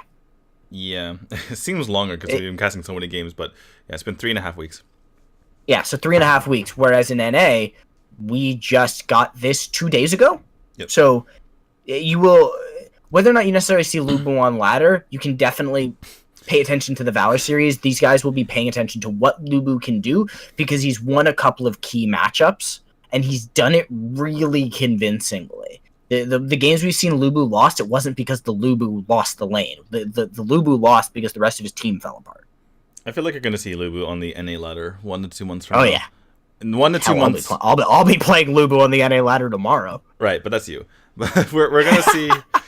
We're gonna see, like, because I haven't seen the Valor Series results over this weekend yet, but the Valor Series players are gonna be studying GCS, and they're gonna see Lubu as well as the RPL final too. Right, like they're gonna be staring down the barrel of Elsu and being like, when this comes out, this may be something we have to consider. Right, and then after that, people on the Master ladder are going to notice it from the pros, and then it's gonna trickle down. So 1 to 2 months, you'll see Lubu. Trust me. Clearly, I just need to be at the top of the Master ladder so I can affect all of the meta changes. I can just bring the GCS meta NA. It's genius. Well, the one thing that is pretty interesting is that we'll have to see if he's nerfed before then, because sometimes they like to move quickly on these things. That's true. In particular, Pyrrha, I don't... because goodnight Pyrrha. Yeah, Pyrrha needed it, but I don't think Lubu's busted. I just think he's, at least at the professional level, he is now far more even in a lot of matchups, and he's become a skill matchup to pretty much every other counter. So he's just good. And because there are so many bans, you do have the space to ban him. So there is an answer to dealing with him.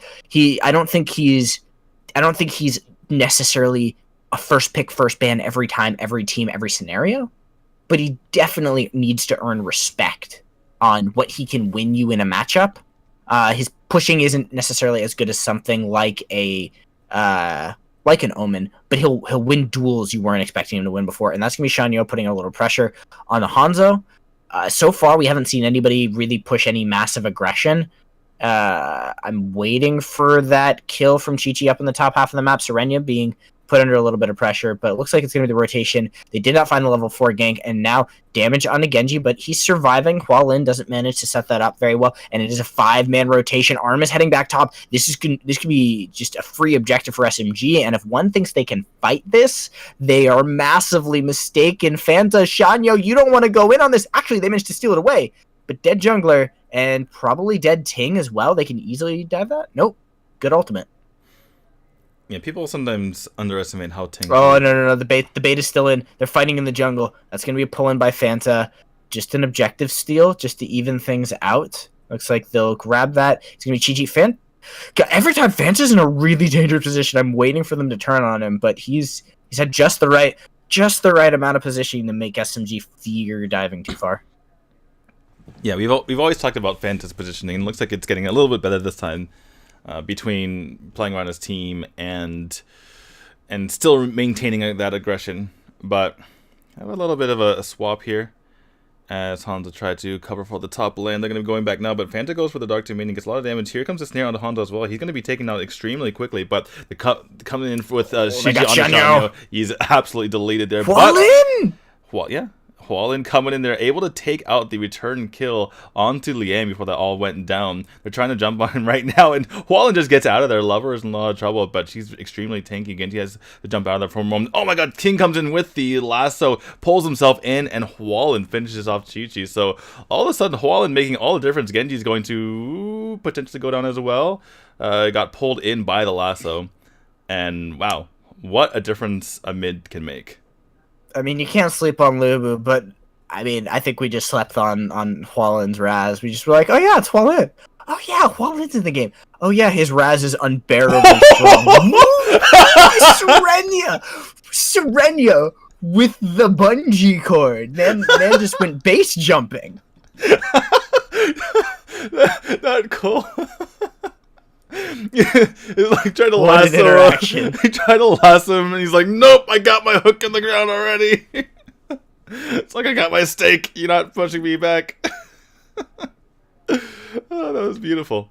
Oh my goodness. That was a great visual interaction, but to the point. I mean, an over aggression from SMG. First time we've seen it. Chi-Chi again played that kind of. Chi-Chi plays this really interesting ebb and flow Cricknack. He doesn't just dive and try and kill everybody. He goes in and then he goes out, but he doesn't completely go out. It's not like you see from a Murad or a Cricknack or a Nakaroth. He's always just waiting in the wings. And Hualin eventually showed up and abused him for it. So gotta be afraid if you're the side of SMG of what Hualin could possibly make happen. They do have pretty good objective control here. It looks like they're going to be starting this one up. The Lindis can rotate in, but she is a ways away, and SMG, they're hesitating a little bit on doing this. They are burning it down, and now that the Lindis is gone, they will be able to get this for free. I don't see any of the members of one being able to steal it, and it's pressure on the Omen as they take the top tower. Yeah, 3 members in the vicinity, including Hualin, who is just a beast at the moment. And like you mentioned, he's just so shifty. It's hard for Chi-Chi to jump onto him. And if you don't jump onto him, then he is able to unleash his full combo onto you after you've dropped onto someone else. So if you're Chi-Chi, this Hualin is putting the fear of God into you.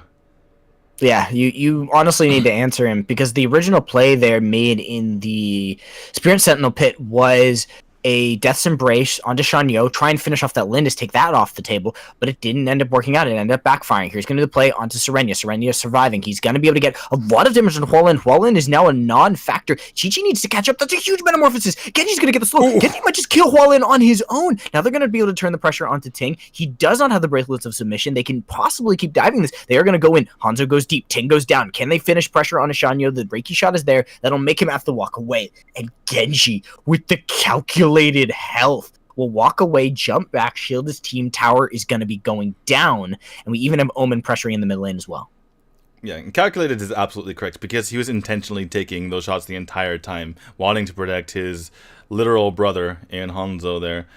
And it's just Hualin, as much as we've been praising him, that was a big mistake by him jumping under to try to get Serenia, because Artem is extremely tanky, but I say that and he just takes out Hanzo and backs off, and he's able to evade Chi-Chi as well. The lasso comes in, unable to land on anyone, but oh my goodness, I think Hualin, he noticed me, he felt that I was about to say something bad about him, and he's like, no, just watch this. He sensed your doubt. He sensed you doubting him.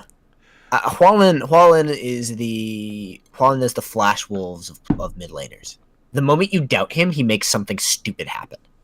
He finds that perfect play and executes Hanzo with 2 members there, with Cricknack and the Arduin there to, in theory, protect him and also re-engage. They didn't think it was going to happen. They didn't think it was going to go that way.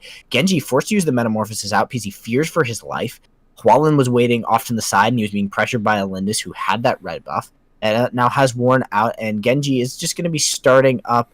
He's already used his jump. I don't know if they know that. They're now stepping forward to put a little bit of damage on him. Blazer Self-Submission can come through. That's going to be a knockback onto Ting. And, okay, he's going to get himself out of there. So it looks like this is going to be an objective sacrifice for the fact that the Omen is getting pressure, but Chi-Chi, he's thinking about it, ready to go in. Is he going to jump? He doesn't. He hesitates. Honestly, I think he had the burst damage to do it all in one fell swoop, but it will end up being the objective going over to the side of one. Serenia uses the Ko, gets himself out of there. Tower drops to Liang, so they sack the tower for the objective. Now we also see the gank up in the top lane. The Death's Embrace is down. Lover is caught. He does get the snare down, but it's only a matter of time before Hanzo's going to hit him with that Blinding Light, Shining Light combo. Now Hualin, what have you got? He's going to catch Genji. Gets a little bit of damage. Genji jumps out. Out comes a Dark Dominion. It doesn't connect onto anything. Ting looking for his opportunity. Nice knockup from Serenia just to dissuade them because they're keeping them there. They want to bait them. They want to keep them around. So that's another tower going down as SMG put the full court press onto one. And that's the difference between these teams in a nutshell, is that even when it looks like SMG is losing, they're actually winning on the other side of the map, and they have all things in consideration at all times. So able to take that advantage there. Not taking a huge gold lead, but again, the name of the game are the objectives, are those towers, and with those taken, it makes taking something like the Darkslayer all that much easier to pull on the Serenia. But he has to flicker out. That's a big resource use from them, so good job by Fanta in that regard. But this map is starting to open up from both sides, and SMG are looking towards this Darkslayer. Yeah, if they'd been able to lay a little bit more pressure in there, that would have been a pretty clean bait. Now we're going to see an Omen Wonder Woman 1v1, Ting versus Liang. Liang really just looking to draw aggression, doing his best Sun impression, and getting Shanyo to have to rotate down there. Shanyo will be back to mid lane fairly quickly, so it won't have that much of an effect, but it is still setting up a little bit. He's going to back at himself to full health before returning to his split pushing shenanigans, and so far the game is sort of slowed down. Gold lead is only a little bit favor of SMG, about 1,000 gold, and less than that, 600 gold. Once we see a couple more minion waves cleared out, and Hanzo finds them in the bush. One team, no party bush for you.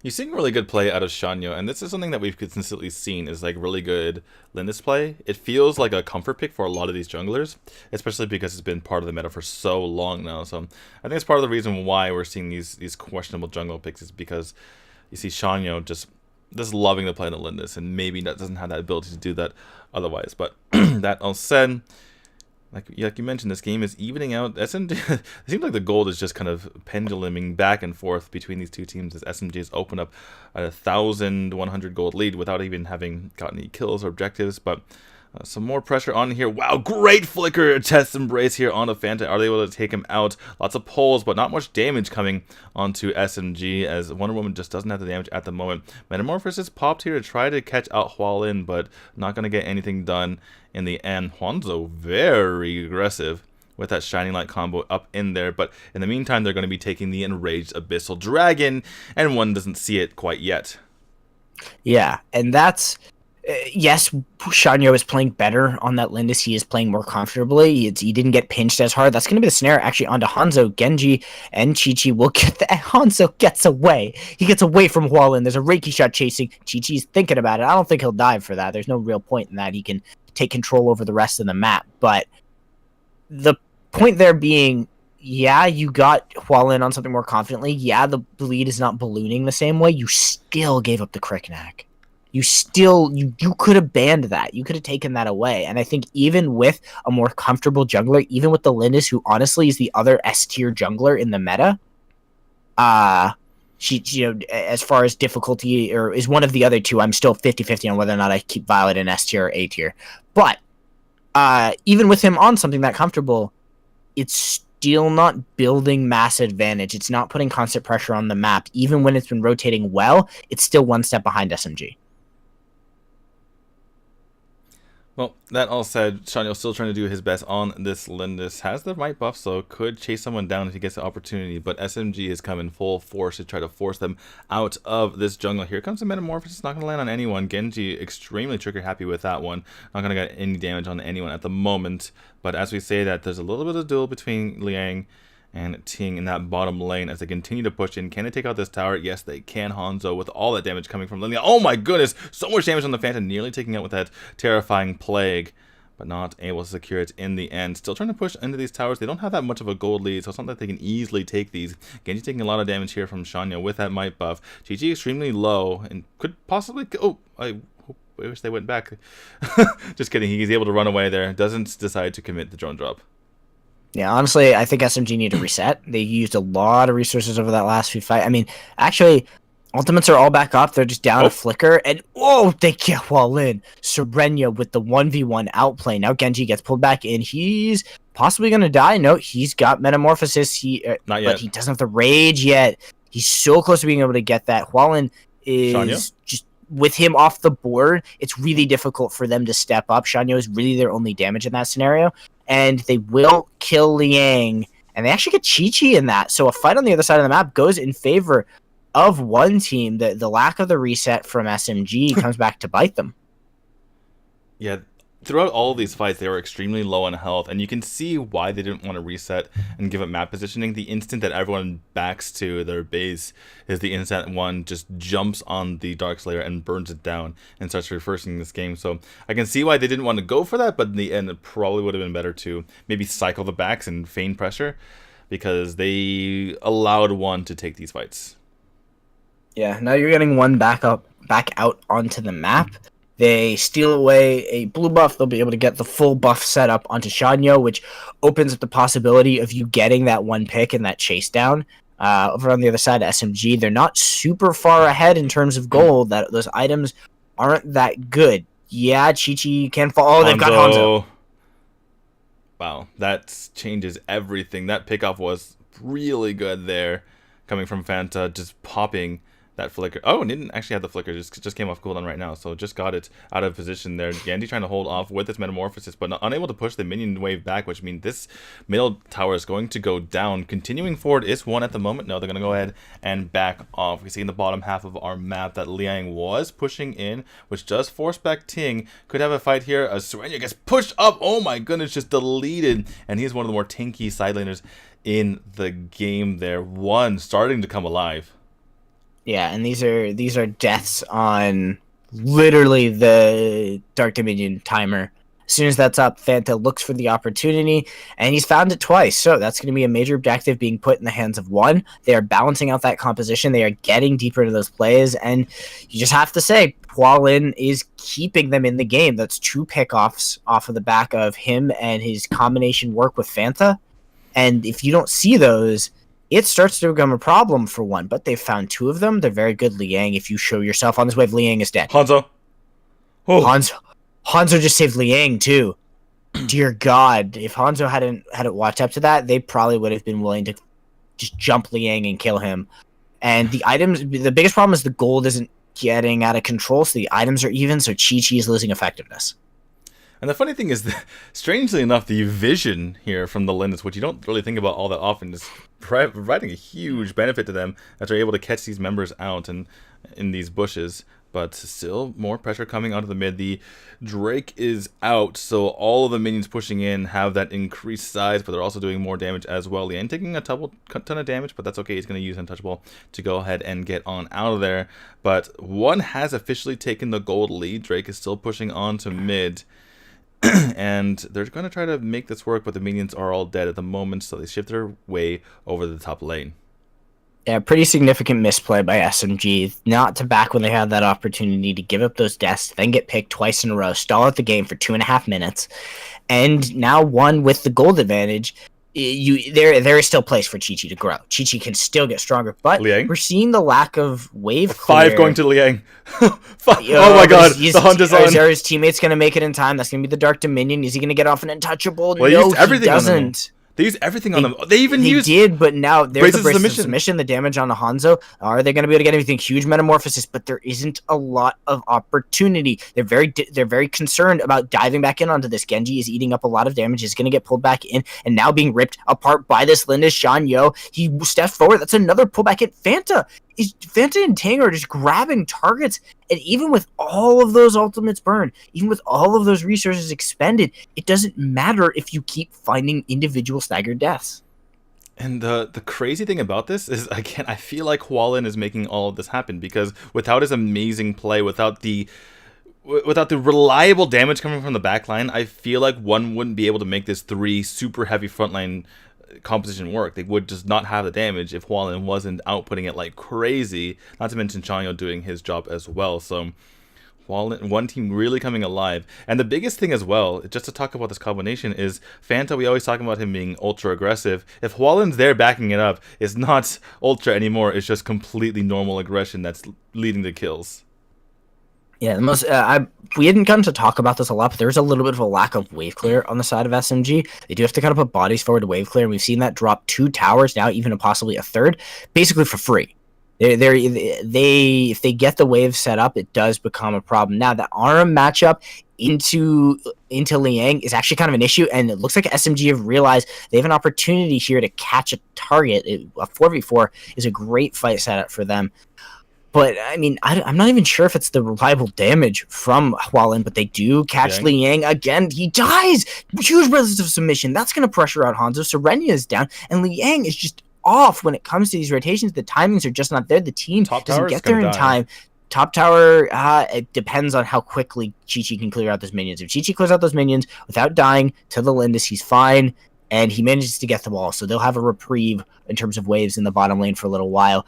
And well, I think I was looking at one's tower. Yeah, I was looking at one's tower. It might be dead, but Genji's trying to hold this all off 4v5 here. While taking a ton of damage, the Ray of Blessing passive goes off. Genji jumps back at the right time, but still there's a siege minion left over, which means that Serenia has to go, and he is able to clear that off. Gets the stun on the 2, but Lover and Panda are going to be fine here. They clear out the bottom minion wave. And Lover's taking quite a bit of damage. They're still on the... Gotta get this kill. Gotta get this kill. Oh, he flickers out at just the right moment. Gets the speed boost on out of there. And Chanyo is on the chase for Chi-Chi. Now Liang is finally back up here. Can resume that split push that he had before. Hopefully this time he doesn't get taken out and executed. But SMG, despite being behind for a few minutes here, are still holding strong, not giving up any high ground towers. Yeah, and they've gotten through a couple of key items. Liang now has his Fenrir, so does Chi-Chi, if you can find the fight. There's been a fight in 5 minutes. There have been picks. There have been mispositioned players. There have been people caught out. That's going to be Ting getting dropped to about half health, bracelets of submission, waiting to come out. He's looking for an opportunity to catch multiple targets. Chi-Chi Joan drops forward, but it's not going to really result in all that much. Now, as soon as Chi-Chi shows himself on this wave, the members of SMG have got to back themselves up. They could easily rip a play onto Genji. He gets hit. Blade of Eternity is finished by Chi-Chi. He needed that to be able to dive. He's reached the point where it's dangerous to be a Kriknak. It is not just happy-go-lucky time, and they're making the play. They're zoning out. Genji, I think, gave that away in terms of his zoning, but that is a Dark Slayer at less than half health. The members of SMG are not here to deal this, and they might have just set this up. This is going to be a punish battle. It's low. Can Chi-Chi go in? No, he walks away from it. He yields it for free. It's 4v5. Because Lang's in the bottom lane. Even so, that is huge going over to the side of one team. Now Ting, putting on pressure, gets ablations of submission, drops Hanzo low. Yeah, he kills Hanzo. He wrecks him. He obliterates him on his own. Hualin taking a bunch of damage, but it's really only Chi-Chi. It's really only Chi-Chi and Genji to put pressure on him. They have to find him. Serenia and Chi-Chi will find the play in the backline. Liang gets picked off by the rotation from the Lindis, and Genji is snared. Genji might manage to... Oh, never mind. Ting does die. I thought he would walk away from that after reviving. They will now kill the Genji. They will now kill the Genji. They will now kill the Genji. There we go. Maybe. Finally. It was really just like cue the Benny Hill music. It was gonna take a little while. But oh my god, just you gotta protect Hanzo and you gotta kill Hualin. With no Metamorphosis here, this is really scary here for the side of SMG. I'm not really sure they can hold on. They don't really have the front line. Serenia can do a little bit to hold off. They're going to have to give up this tower. I'm not really sure if they can do it, though. 4 seconds on Hanzo. All right, Hondo's back up here. Serenia's trying to do his best, but he's going to get melted immediately. He's the most tanky member on the team. They're pushing onto this core. He's going to get back up with that Hercules Madness to his side, but gets taken out immediately thereafter. Liang is now up to try to help with this defense. Looks like the last member of one is reviving as well. Going to be Dr. Me onto Liang, getting so much damage. The Uncage comes out on top of him, not going to be able to take him out. Still, this Drake is up and providing that minion boost. Chi-Chi takes a massive shot to the face, and he's going to potentially go down, but no, The core is taking a lot of damage. Here comes the last minion to prevent that extra damage. If Shanya wants to jump on it, they need to jump now. Speaking of SMG, they go in. Chi-Chi almost dies, but has the shield to his name. Here comes Genji. He doesn't have the Metamorphosis, though. He's extremely low on health. Hanzo goes down. Genji goes down. SMG, can he make this happen? Jumps on the Shanya. There are no minions. They kill him. Oh my god, he goes down, but there's 3 members left for 1. Liang goes down as well. They're trying to finish this off. Ting jumps on the core, but the minions are in the top lane now, and that has to be game 1 somehow evens this series. Oh, they played that so well. So well. I still disagree with the yielding the Cricknet, because that's just playing with fire, or more accurately, dynamite, but dear God, Hualin wins games. If that was Tura on the res, that game is over in 12 minutes in favor of SMG. Yeah, no. SMG won the draft. Hualin won the game. The fact that they were able to stall out so long to even get to the hyper late game that we're talking about where Cricknet falls off is ridiculous, and it was literally all Hualin. Every time something happened, 3 different picks onto, I want to say it was even before that, even because that was a lot of that was Fanta as well. Obviously, Hualin being in the right place at the right time is nice. No, but he got the individual pick onto Hanzo through 3 people. Or through two defenders. Like, he's walked up, killed Hanzo. And then Fanta set up... Fanta definitely deserves a lot of credit for being there to back him on that play. But Tura doesn't make that play. Right. Like, Tura doesn't get the solo kill, and I don't know if Tura gets those individual kills either. Well, I think the biggest thing... Obviously, Hualin did well at the end, but I feel like things were more straightforward at that point. Where the game was in the balance was in the early game, where SMG couldn't get ahead more than a couple thousand gold, because every time they ran into Hualin, he would just reverse the fight. Now, they were winning every single other place on the map, which allowed them to get that 2,000 to 3,000 gold lead. But every time they had a thing happen with every time Hualin was involved, they lost. And so that's where the gold advantage was mitigated. And that's what I'm talking about. If Tura was there, then not only does he not reverse the fights, but they continue to beat down on Tura, and the game goes from 3,000 gold lead to a 10,000 gold lead, and it's just over. So, I mean, we got to second rotation blue side in the draft, and it was like, oh, it's Hualin. Yeah, it's just like, I did SMG realize it was Hualin? Like, I'm serious. Like, there's... we both kind of slept on Hualin, forgetting that his playmaking potential was so high because we haven't seen him in a while. It just felt like if this was like a basketball game, it would be a team being behind like 10 points, but only because one player had like 25 points in the first half and barely just carried his team and kept him in the game, and they managed to this is the time where LeBron actually beats the Golden State Warriors. Like, seriously, like LeBron but like in the last couple of times, it's like LeBron's putting up stupid points and the Golden State Warriors still win because they were just a better team. That's the time where LeBron manages to put up just too many points for the Golden State Warriors to handle it. Yeah, and that was absolutely ridiculous. They're highlighting Ting here, and Ting was reasonable, but without Hualin, the damage just wasn't there. Without Hualin, you don't... Like, I'm serious. Without Hualin, you do not pick. You do not get all 3 of those picks. Maybe you get 1, maybe you get 2. But you don't get all 3, and that's so much downtime. That's so much time wasted on the map that SMG is not, 1, pressuring you, because that's time where Liang has to go do other things other than be a split-pushing monster. And 2, it's stopping Chi-Chi from having the backup he needs to just obliterate targets. It was, and I want to expand on that as well, because Chi-Chi, Hualin put fear into Chi-Chi, which we haven't seen in a long time. It was, he couldn't even not jump just Chi-Chi, Hualin put fear into a Cricknack. Right. Like, he put fear into a character who, you saw what Cricknack did to Tura. Like, this play right here. So, Shanyo is the right target, but Hualin, he gets a pick, he sets up another one. That was the one mistake he had. That was the one mistake he had, trying to go on this. Yeah, but it was after this. It was after this. He reses and comes back in and kills Hanzo.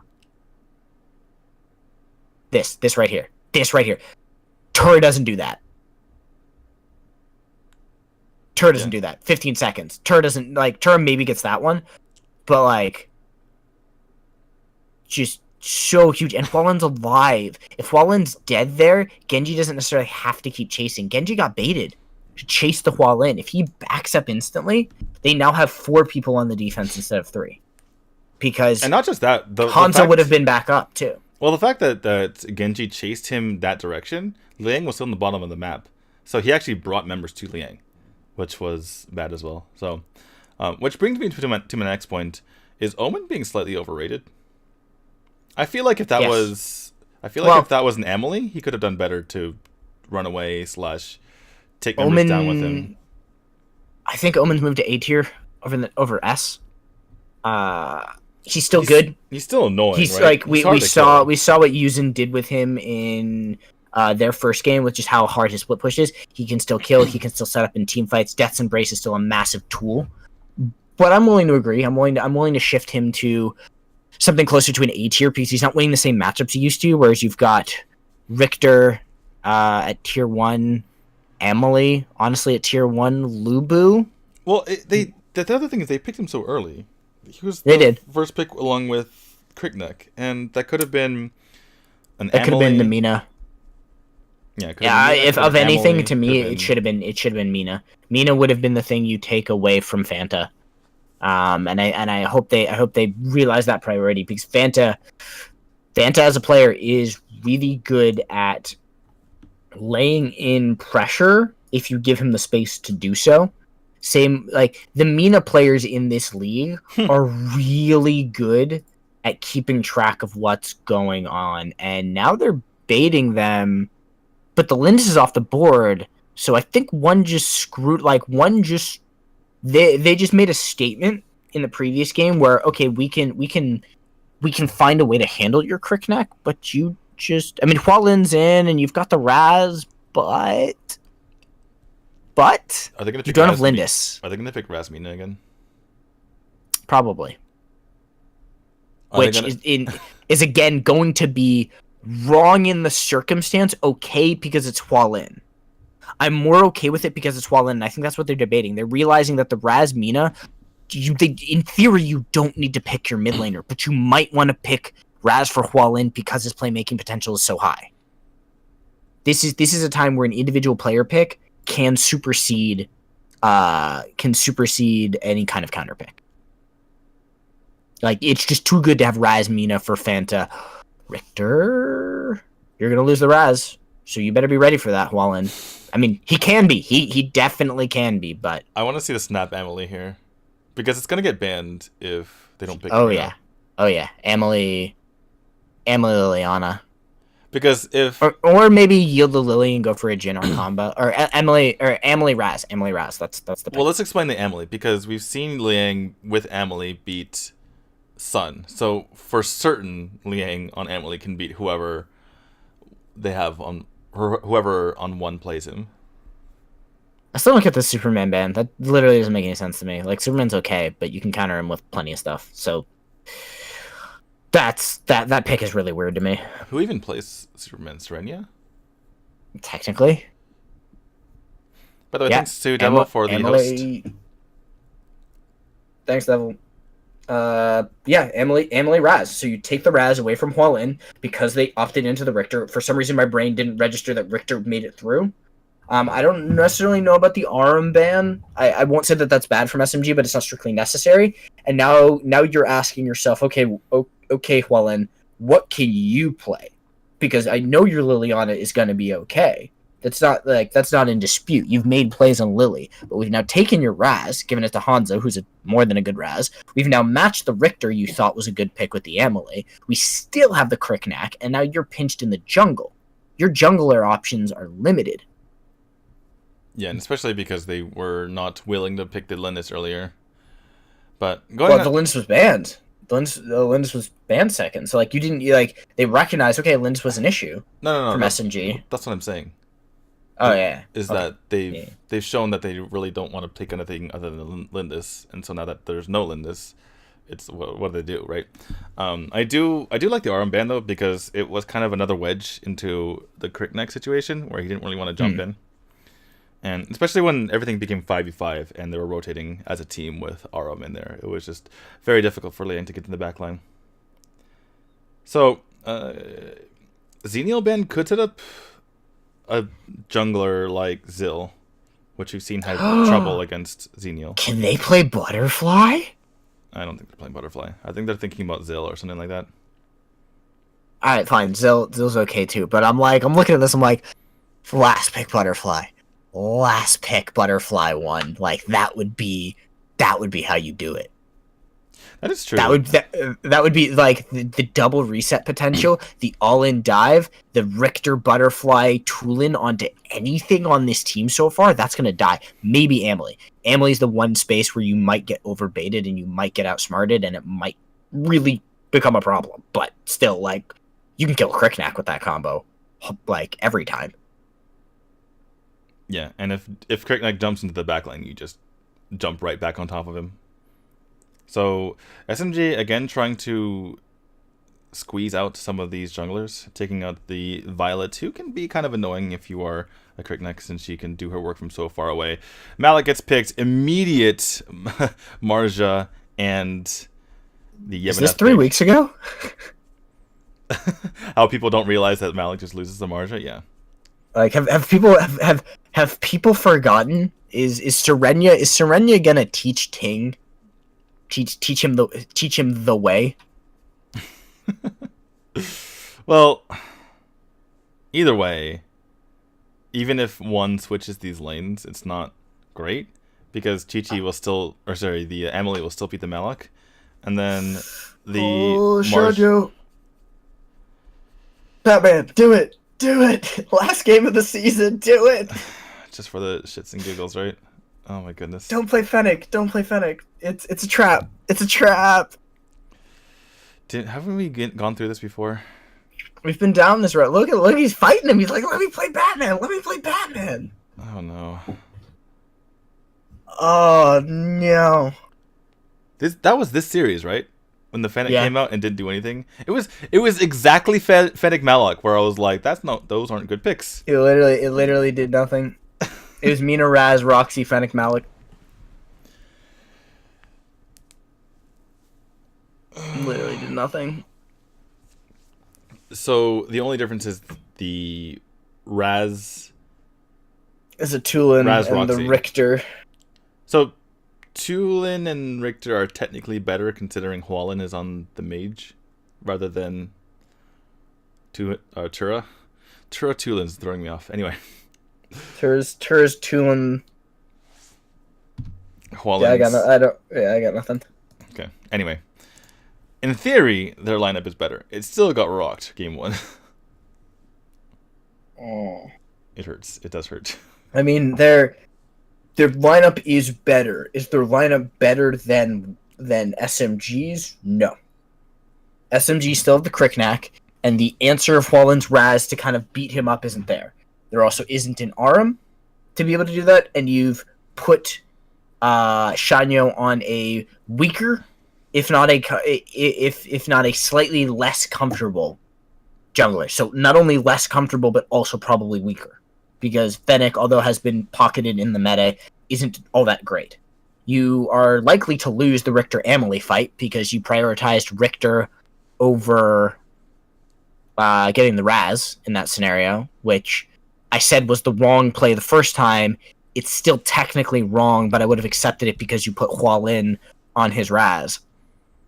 And you're going to lose that you are probably going to lose that matchup, Amelie into Richter. And to be honest, I feel like Lover, I'm going to need to see impressive play out of Lover to force the lane swap out from Serenia, because honestly, Serenia might even be okay living life like that. Well, we do have the somewhat switched lanes here as Amelie is going up against Ting. Nice dodge, by the way, on the cleave. Just stand right next to him and he can't hit you. He's just playing with Ting at the moment. But yeah, this is problematic here for one. And I'm just looking at the Yevoneth as well. Like, there isn't any way to burst him down unless you're talking about Shanyo doing it, but you can just... It's not a Natalia who has CC immunity with lethal rays. When you try to just stand there and attack and have the Thieves Mark go up, you have to stand there and attack, and that's within the range of Nature's Realm. So he's going to get stunned out. There's no real way for anyone to burst him down. The one saving grace for one team is also it's still Hualin.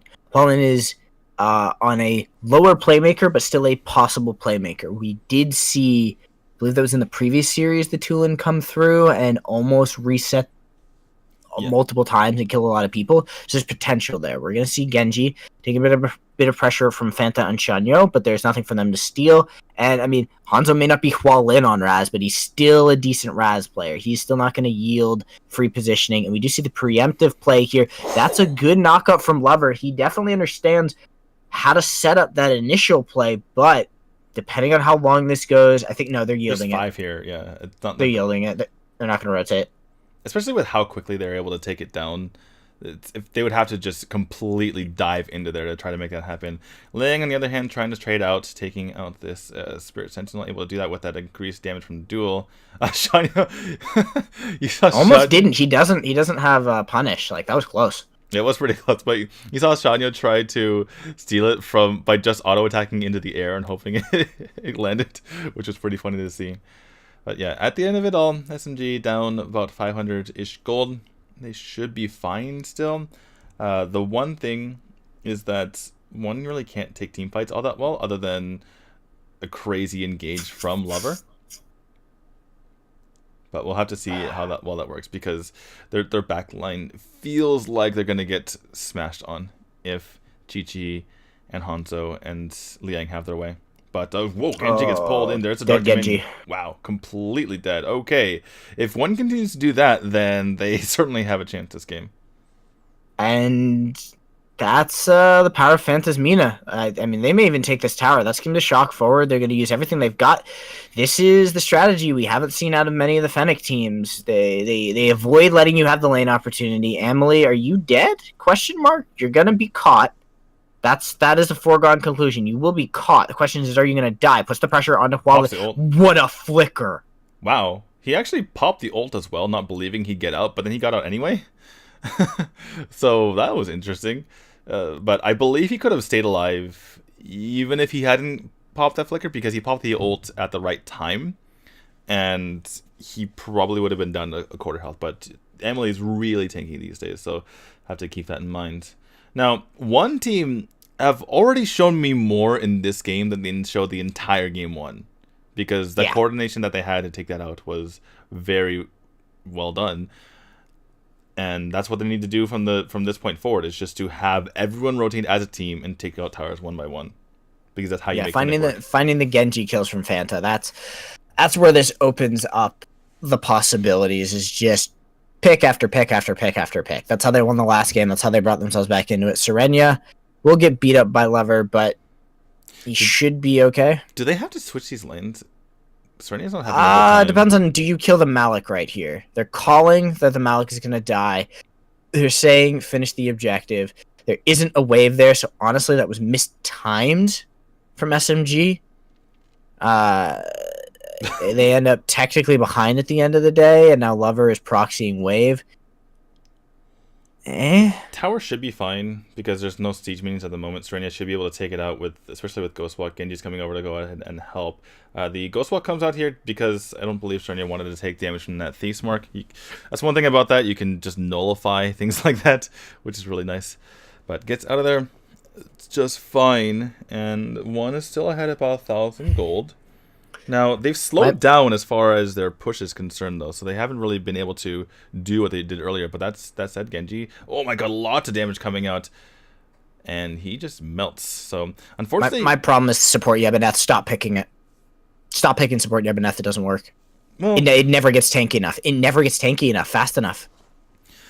Well, I think he did get caught by 5. He wasn't hitting his seeds. Liang, he goes back in, he puts damage on the Hualin. He might kill him. He's going to kill him. He flickers forward. He gets the kick blade. Liang, who is this man? He gets the tower. Fanta's dead. That's Chi-Chi and Hanzo. The damage is here. The crew has joined him.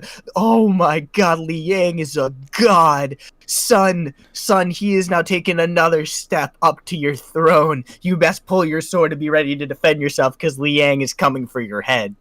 I'm just literally rolling my eyes because, oh my goodness, Liang just sees a 1v3 and he starts licking his lips because he knows he can take it. That was just nuts there just takes one good look at Hualin and says, "Your bowling from last game is over. Let me show you how real bully works." I swear to God, Liang. Every time we think Liang is gonna be brought down, he digs deep and raises his power level once more. Like, well, this is why I don't want to see him on Omen anymore. Yeah, no. Drop the Omen. Pressure in the Emily. Force those bans out, because then at that point you're at least if you're going into Omen, something has been sacrificed to get you there.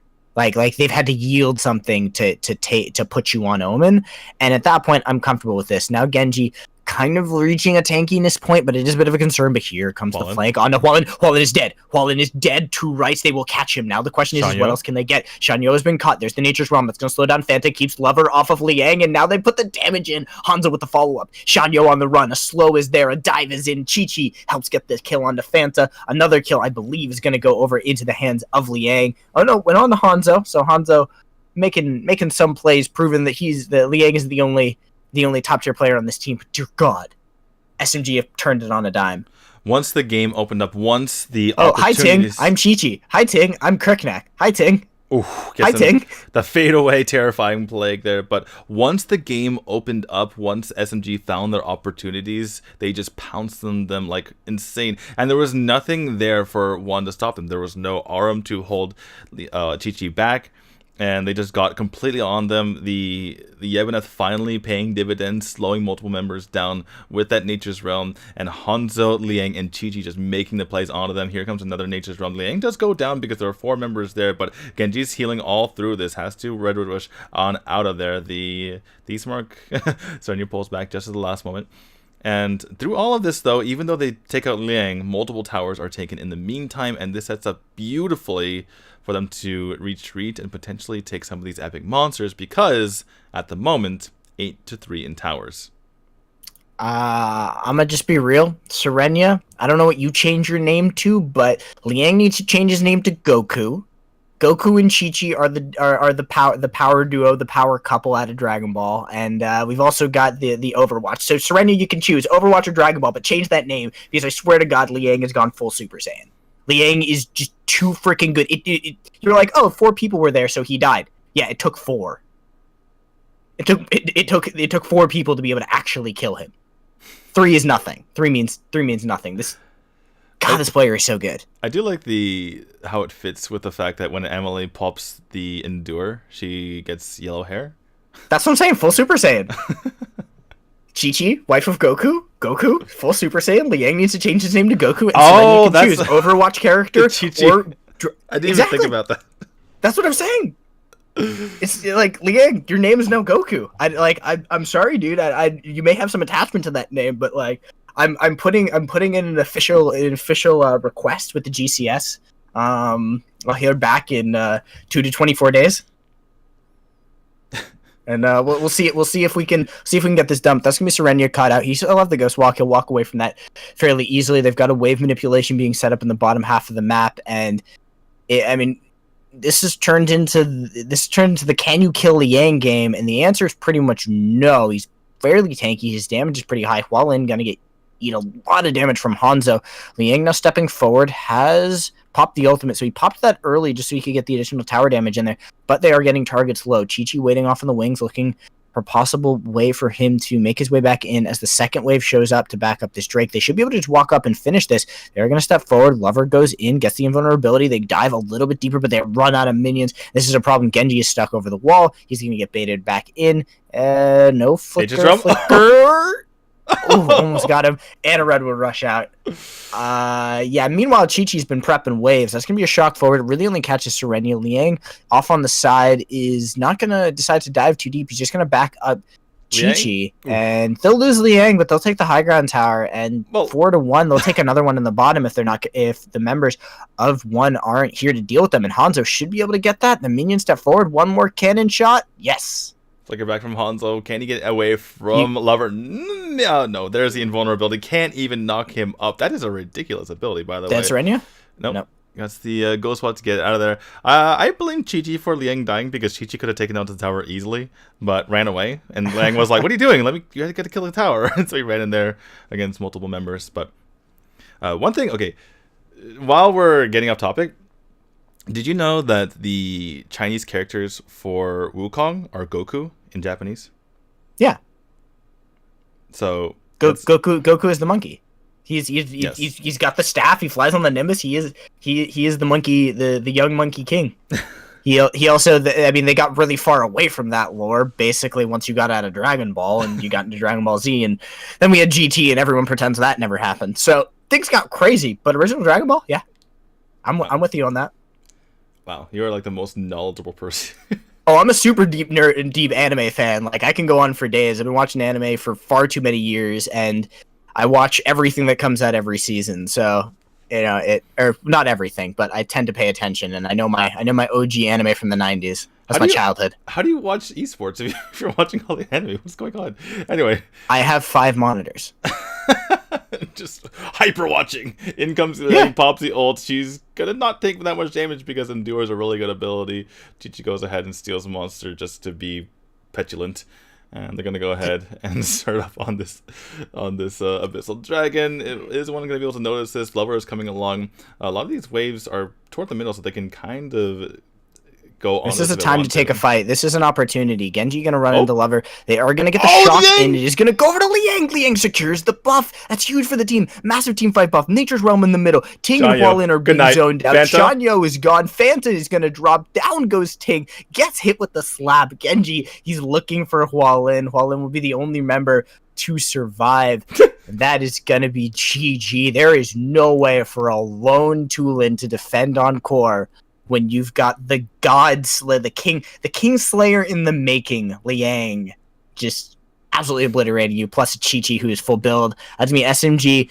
It wasn't a 2-0. They yielded one game, so not a clean sweep of the league, but they've beat every team in this league, and they are looking primed and ready for playoffs. Yeah, that was the one game, the first game that got taken off of SMG in about 4 weeks and 7 series, but they do take it down. They're undefeated for quite a while going into these playoffs, and they are rearing and ready to go against AHQ, who themselves look extremely potent at the moment. Yeah, they will slide into third over AHQ. They're now going to be at 20-13 over the 21-13, 9-5 across the board, so 1 point advantage for SMG. So they can take that home with them. Actually, hold on. Anyway, while you're looking at that, I want to tell you a story about how Liang took that Abyssal Dragon, because wait, oh, okay. It reset for a minute there. I was looking at what I thought was a non-reset bracket, and I thought that SMG had just found a 10th win. I was like, wait, did SMG just jump over the Flash Wolves? But no. I was freaking out for a second. I was like, wait. The amount of series played are even. They don't get to play one more series. Just because they're SMG doesn't mean they get another win. No. I thought the math was off. I was wrong. Anyway, let me just sit you down and tell you a story about how Liang took that Abyssal Dragon. Because I was watching him. I was watching who from SMG can possibly take this Abyssal Dragon, because one had it surrounded with 5 members. And Liang, from the side, the only player who was even close, just flicked his leg up, kick-bladed toward it, and it was the perfect timing. Wait, you got it with a kick-blade? Yes. He just kick-bladed it from the bush. I was like, what, really? Liang, come on now. Come on. I mean, Liang deserves that MVP. He did so much, drew so much aggression. It was really truly impressive. I want to see that kick blade. I want to see the replay, which could happen because that was a team fight. Just whoop, and there you go. Yeah, there you go. Liang deserves it. Slightly off topic, but to my original point of me having 5 monitors, it's because I went to school for 3D modeling. So I was originally doing a lot of massive projects on all of them. So that's why I was able to follow up on all of the anime lore and also talk about the ridiculousness of the esports. And I'm serious, Liang, change your name to Goku, man. Goku Amelie, Amelie needs a Super Saiyan skin that's just give her that sweet orange and blue. The Dragon Ball Z Adidas shoes, we're going even more off topic, are off. I want to get Liang a pair of those. Get him the Sun Gokus. He needs to walk in with the Sun Gokus and just be like, I am the Super Saiyan. You can't stop me. All right, I'm done. I'm done with my random tangents. I feel like the purchasing of 5 monitors was an excuse. I think, or I should say, the graphic modeling was an excuse to be able to watch esports and anime. Oh no! It was an advantage. It was a plan because when I at that point in school I just started getting into esports. This was 2012, where I'm looking at all this League of Legends and I'm trying to learn as much as I could about all of the games because I started commentating. So I'm trying to watch what's going on in all of the regions, and so I'm watching VODs, and I'm also watching NA. And back then, tournaments were, there were so many different tournaments going on and so many different leagues going on. I was like, I needed all those monitors, and then I started expanding into learning other games and adding more stuff to it. So it all kind of snowballed from there. I feel like if I go to a room, it's just going to be all monitors. Yeah, I mean, I've shifted 2 of them off right now, and I give them my brother. But I've put pictures on Twitter and Instagram of the setup I built about a year ago, which was when I rebuilt for with my 1080. Although I'm eyeing a 2080 right now. I'm not going to do it, but I'm eyeing a 2080. Okay. I don't need it, but I want it. I'll leave it to you. Completely unrelated to mobile esports and Arena of Valor and just how well SMG played. And well, you can play on your Switch. You can play on your Switch on those monitors. But that's true. But yeah, no, we saw that SMG is not infallible. Them losing that one game proves that. It gives an opportunity, an opening for AHQ.